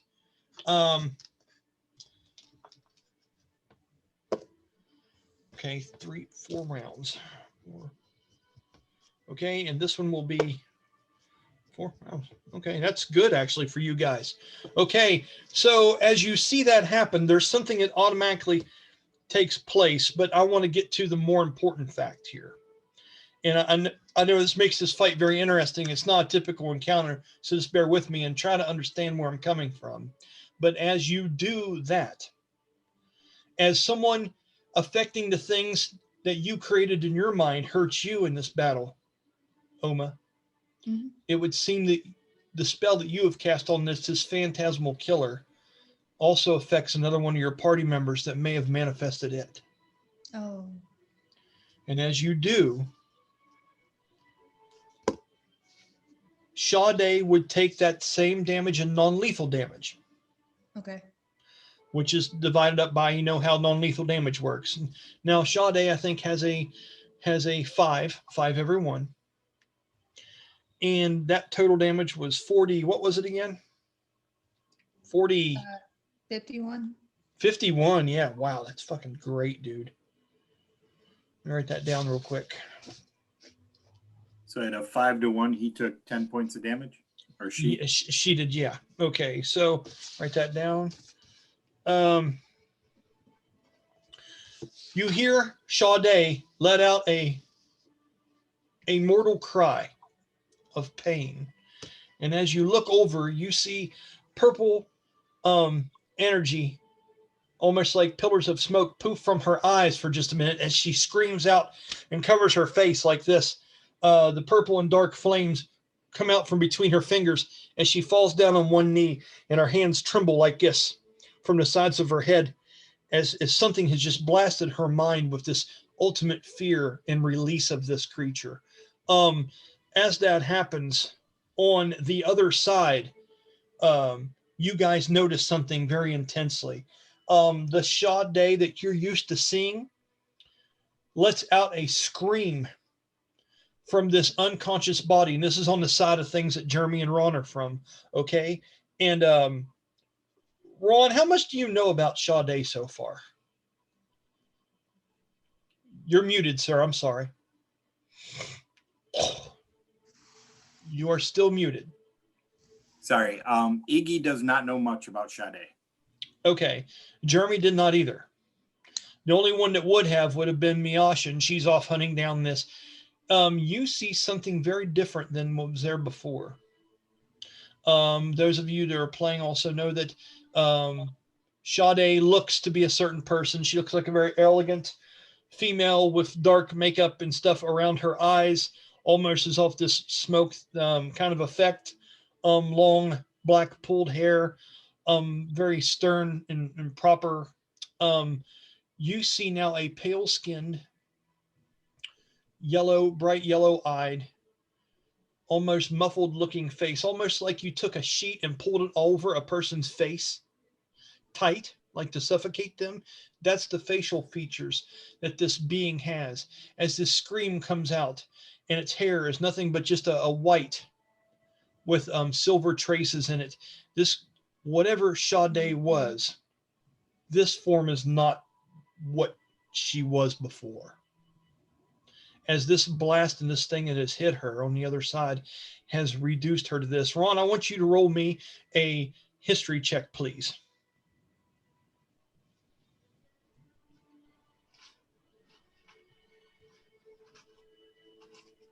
$21. You don't know exactly what type or nothing, but you realize that this creature is something that can take different shapes. So whatever Sha-dae was, she has been reduced to her true form. How While many in this people are state. around us seeing There's this? a lot of people, especially when she screamed out just now. There's quite a few people. What would you like to do? I would like to, as best I could, shield her from their view, at least her face. Roll me a, oh, go ahead. I would say take your cloak and throw over her or something. Now reveal your wings, but that's okay because people here know what you are anyway. I mean, you're the hero that flew down and did your shit, you know? Yeah. Yep, I would cover her face, cover her up as best I could so people couldn't see what she is or, anything like that. That's awesome. And Brahmus, Jeremy, I know you can probably still hear us, but to see Ignatius uncover his wings, you know he's very modest in whatever he has seen in this person, and this act of generosity and urgency that he is doing and throwing this over top of Sha-dae. I think Sean would really think this is cool. And you throw it down over top of the figures to, almost to like shield someone that's been burned in a fire or something of that nature. Would you like to say something to throw everyone off to think maybe this is something else? I'll give you a performance check if you would like to distract people from the fact of what's really happened here.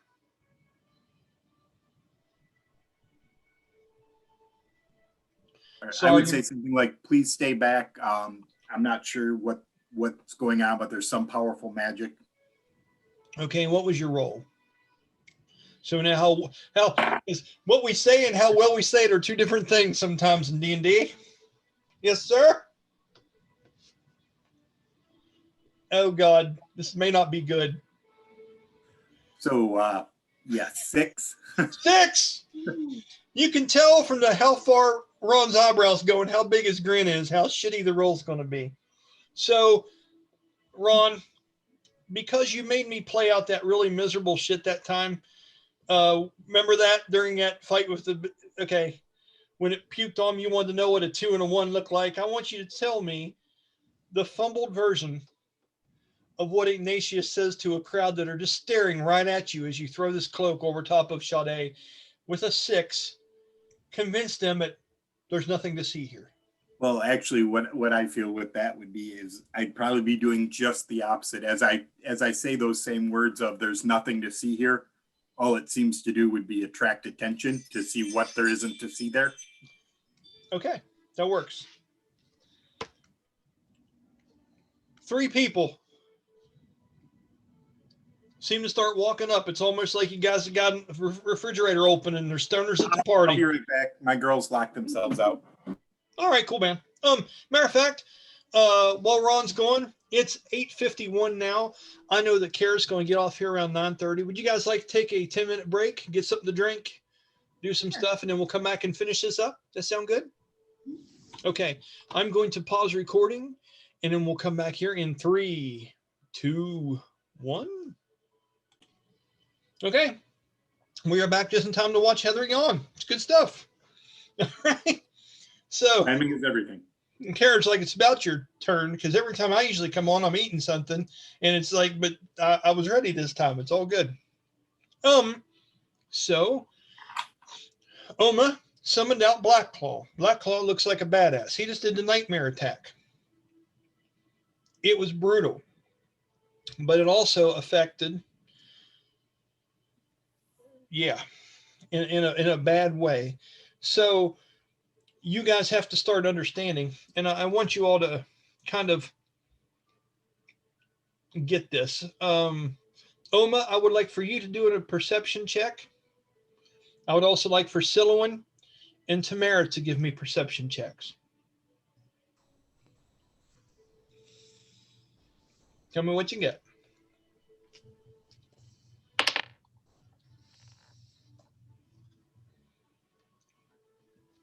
19. 19, that's good.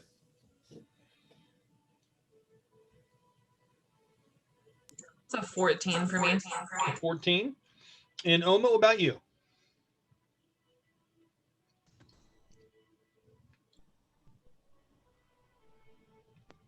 Were you guys able to hear Alex? I couldn't hear her. Oh, sorry, I said 12. 12. Okay. So Just yell really loud. Sylowen, you are the only one that understands at this point that this, oh, and Tamara, what's that? I'm actually proficient in wisdom, so I can add my proficiency.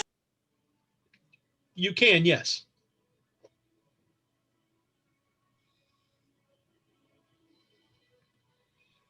They've muted each other, Ron. I can't hear either one of them.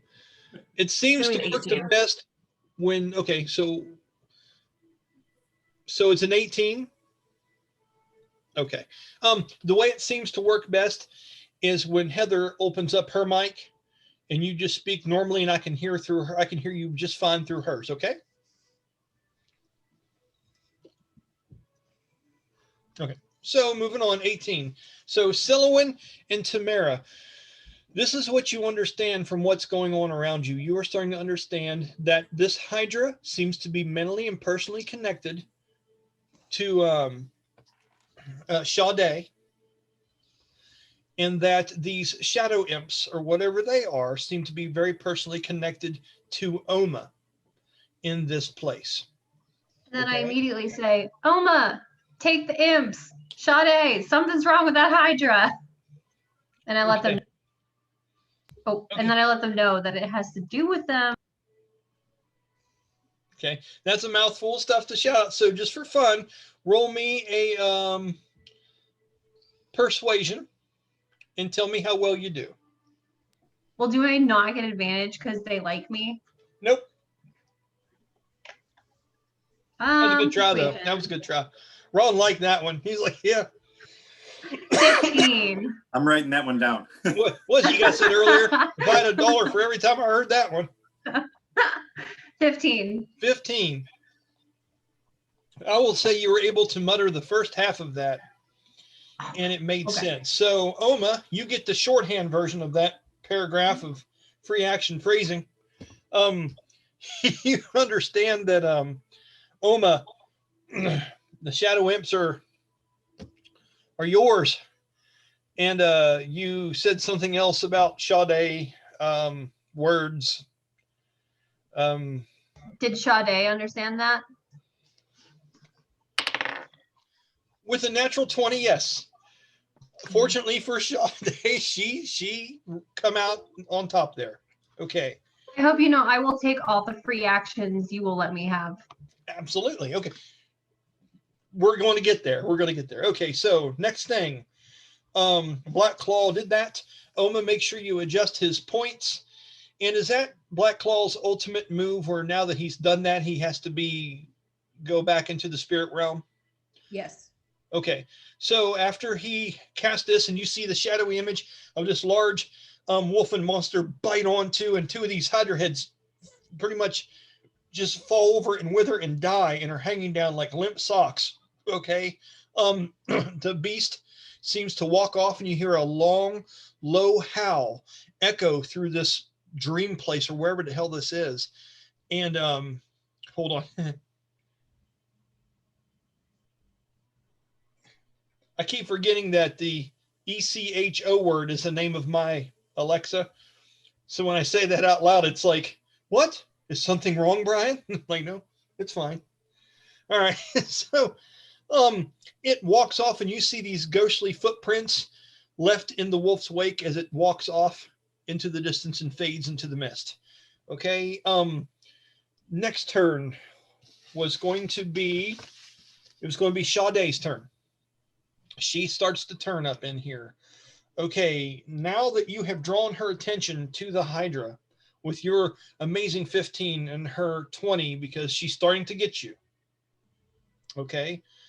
I would like to roll me just a regular charisma check. Would you, Sylowen, please tell me what you get? Oh, that's good. 14. That's a non. Oh, I'm sorry. Yeah, no, that's a non-at 20. Okay, good.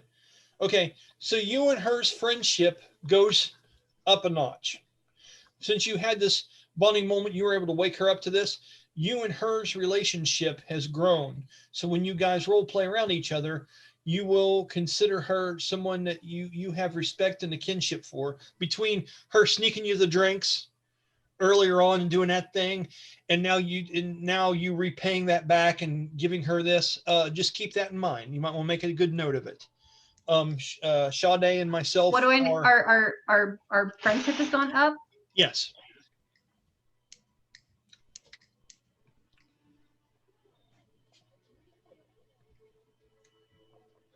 So for role play purposes, you'll have each other's back to an extent.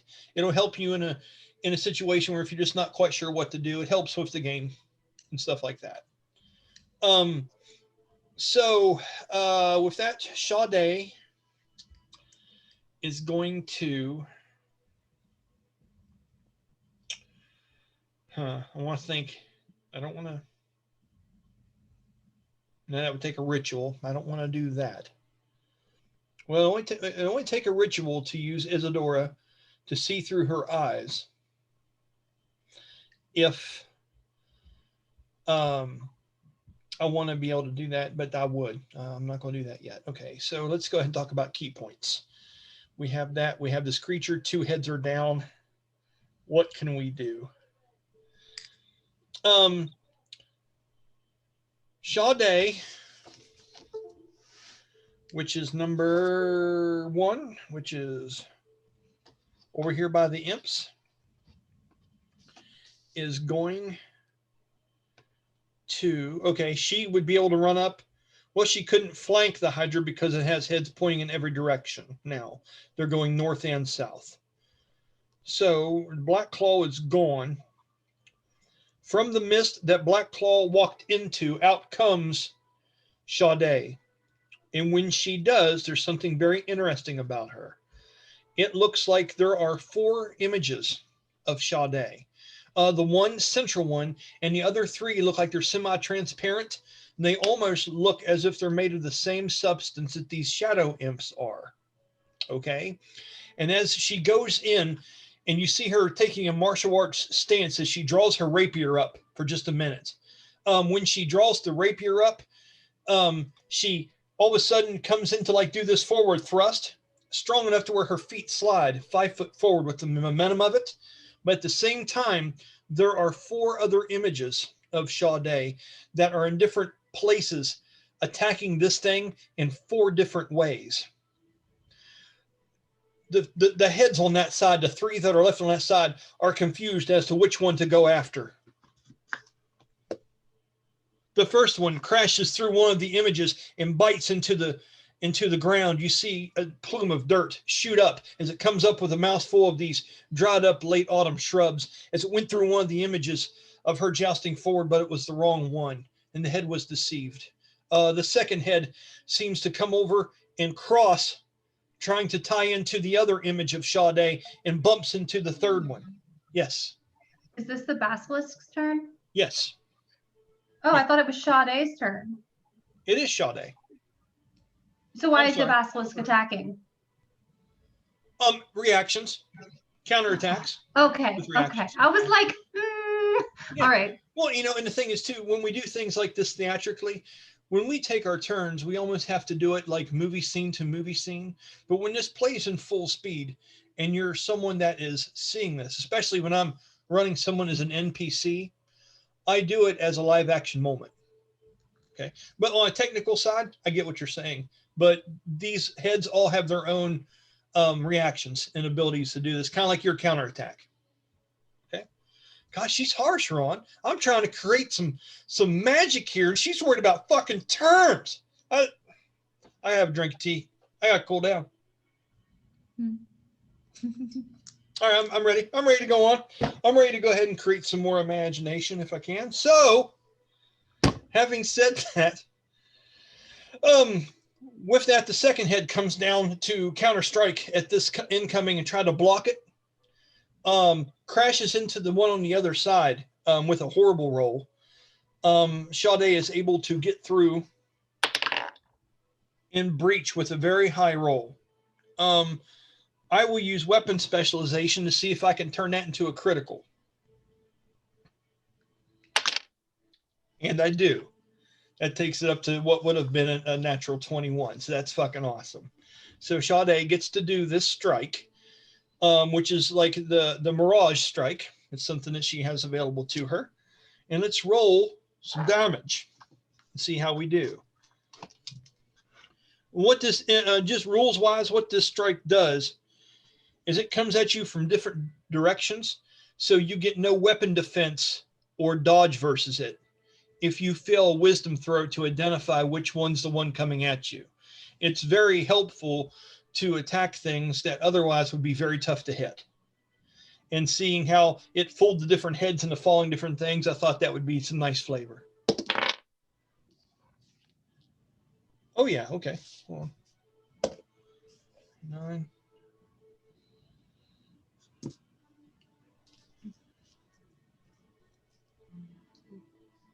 Okay. All right. Very good, solid hit. And when she does hit this thing, she hits at the base of 2 of the necks. So that has taken a key point, and I'm going to go ahead and try a stunning strike on this creature with this attack at the same time. That's going to spend 2 key points on this turn. Oh, what am I doing? That's stupid. I need to roll my DC for what the stunning strike would be. Okay, that's not bad. 18. Okay, that's not bad. Okay, Ron, roll me a 1d20 and a 1d6 and tell me if you're able to beat a 18. 19. Damn, the creature is not stunned. As she's able to get in and hit this thing in this way, it wasn't able to find purchase and did not work. Okay, from that point, Sha-dae is going to stay in position. She still has 2 images active. All right, and the next person to go is going to be Sylowen. Sylowen, SpongeBob sticking with the theme, 2 hours later. Pretty much.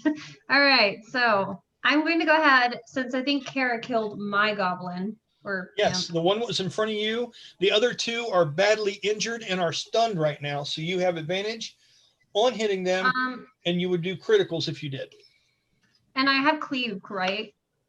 You do have that. So if you hit one and another one was within 5 foot of it, you would be able to hit 2 of them with one swing. Wait, so since I do critical, I don't have to actually, do I have to actually do a hitting strike? Yeah, you still have to roll to see if you hit. Absolutely. Okay. Okay. That's gonna be 23. Got it. All day. Breaching strike. Now, were you trying to, you just doing all your attacks just on foot, or were you going to jump? No, I probably should jump. It does help. It's All right, all I'm up to gonna you. jump. It doesn't matter. It's all up to you. No, it definitely helps. All right, so we're gonna do that. Even though we're just gonna go straight up into the air and come Okay. straight back down onto the guy right next to me. Okay, And we're that's gonna awesome. cleave if I make enough damage. If we There kill are the 2 guy. imps that are together. They're within, they're 10 foot apart, but they're within the radius of your glaive. So as you come down, you're going to come down a side slash and kind of swing at a 180 around you, taking that momentum, but it's going to hit both of them. So it's awesome to combine a dive attack with a cleave. Yes. And do you want to add your that one force thing that you can do if you're ascent or descent? Yeah, of course. Okay, do you remember what the name of it is? I can't right off the top of my head. Aerial assault. Well, no, that's the name of the actual thing that you do. Oh, Is an aerial assault. It's Gale it's a force very. descent or something like that. What's that, bud? Gale assault? Like gale force descent or something Yeah, like gale force. Oh, yeah, Ascent gale force or descent, descent. descent. Okay. Yeah. What does that one do again? Hold on. It adds an extra 2d8 to everything within your attack area when you jump Absolutely. up or when you come down. All right, absolutely. Okay, so you rolled your attack, you did it.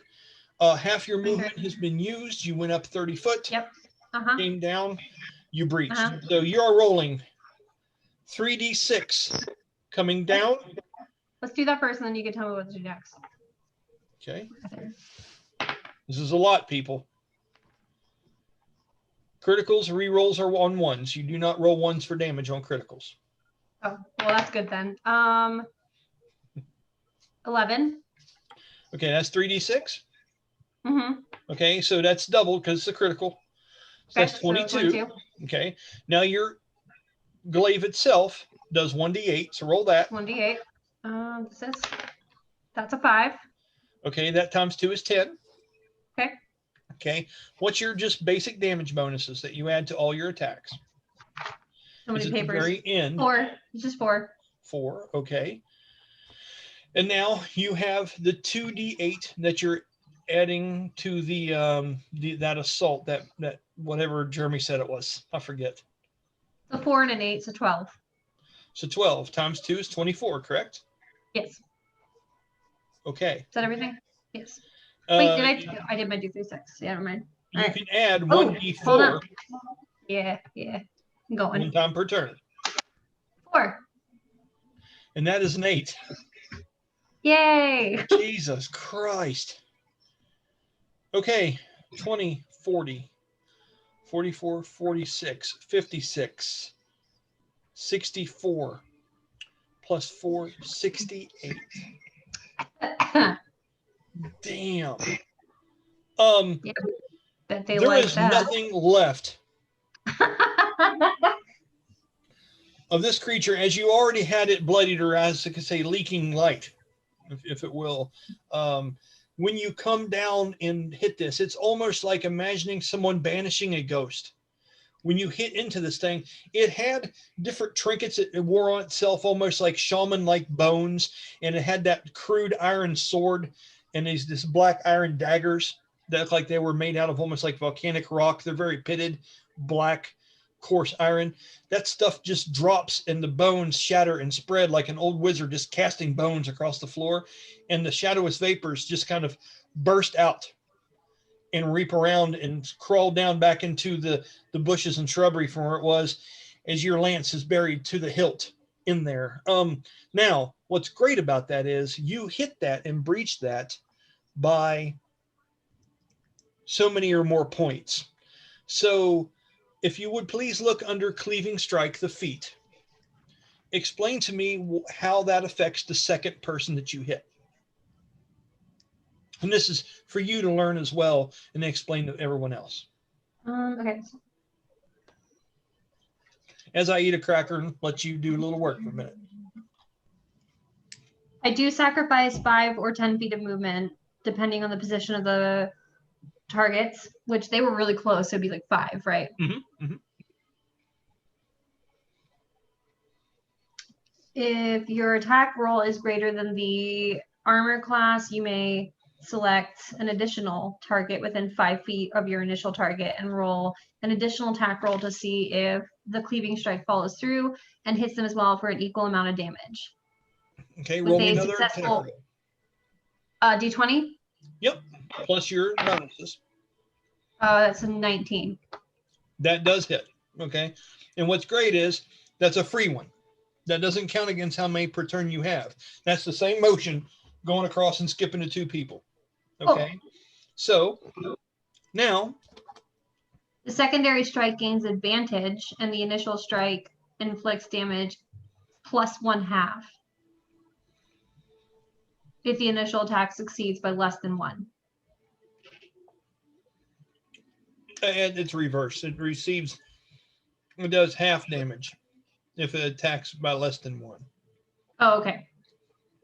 I was like, Jesus, no. No, it says that the secondary strike gains advantage and initial strike inflicts damage +1. If the initial attack succeeds by less than 1, the secondary attack has disadvantage and only deals half damage. Right. So I get plus half damage. I you, get damage and a half. You do on this one, yes. On the secondary attack. So go ahead and it's the same attack. So I can tell you right here what you got. It's no problem. All right, that's fine. 16 there. So it's 24. That was 12 originally. Plus half of that is 6 is 18. Okay. 10 of that, you added half of that was 5. That'd be 7. It was 4. Doubled it to 8. Take a 4, add half is 6. Had a 4, 2. Okay, that would be 2. And here you go. 10, 20, 26, 28, 35, 43. And the other one is slain as well. It was bloodied, and you're able to take through, and you washed and you whiffed through both of them. Now the second one isn't just completely obliterated as the first one was. The second one, when you cut through the body of it, you go through and the shadow stuff is split completely in half. It looks like two parts of a ghost looking at the other bottom of parts, confused about what's happened to them. Okay, as this large gap is in between it, as the shadows are trying to form back together, but they slowly start to drift apart, almost like in the Avengers movie when they were disintegrated at the end. It has that kind of effect as the creature looks up and screams. Yes. How far am I from the Hydra now? Now that you've done that, 5, 10, 15, 20, 25 foot. You are not going to have enough movement to get there. How much is my, well, I'm at 20 feet. Well, okay, think about this. You used how many for the cleave? 5. Fuck, damn it. All right. Okay. And then you used half your movement for the jump. Yeah, I was 20. All right. Then, fuck. DM gotcha. I can't use my second one for a spell, right? Yeah, you can. I thought you can only use. Well, no, you've already moved. Yeah, you don't have enough movement to do that. No. All right, fine. Bonus word or bonus action. I'm going to healing word Sha-dae at a second level. Awesome. Okay. Roll me that and tell me what you get. 3 and 4. So it's gonna be 7 plus my modifier 14. Okay. She goes, "Thank you, darling. Hopefully we can do this again." I say, hope you feel better. I do feel better. I so like it when you take care of everything that ails me. All right, that's my turn. And can I actually, do I have any movement left? I would have like what, 15 feet? 10 foot. You got 10 foot. What? Can I just move 10 feet closer to the Hydra? Absolutely. Yeah, cool. That's what I'm gonna do. Put you within 15 foot of the Hydra. Just out of the range, actually. Yeah, perfect. Okay. Let me move you there. Okay. On that note, I'm going to move you there. You are number 2. Okay. And it is 9:30. This is when Kara will typically need to be getting the hell off of here because she has to function. Are you guys okay with that? Yeah, actually, I've got to get up at 4:30 for work also. So okay. So we'll say our goodbyes here for the video, then we'll bullshit for 5 minutes, then we'll all hop off here. Okay. All right. Sounds good. So once again, I know for what it was, that was decent. You know what I mean? We didn't really need the map. Some very great things happened there. Some good hits. Getting some things figured out to solve the mysteries as to what the fuck is going on with everyone. And I believe we'll be able to follow that up. It'll be good. Hopefully, we'll see how Miasha does in tracking down whoever's responsible for this. Hopefully, we'll figure out what Sean's character, why it would create this damn thing. It's almost like Ghostbusters when he says, "I couldn't help it. It just popped in there." Like the Stay Puft Marshmallow Man. You know what I mean? So we've got that going. We'll figure out what's his drama. Why is he seeing big snake hydras or she is seeing big snake hydras. With all that being said, I'm going ready to stop the recording. Once again, I'm Brian. Thanks for watching, everyone, and we'll see you again on Wednesday. Take care.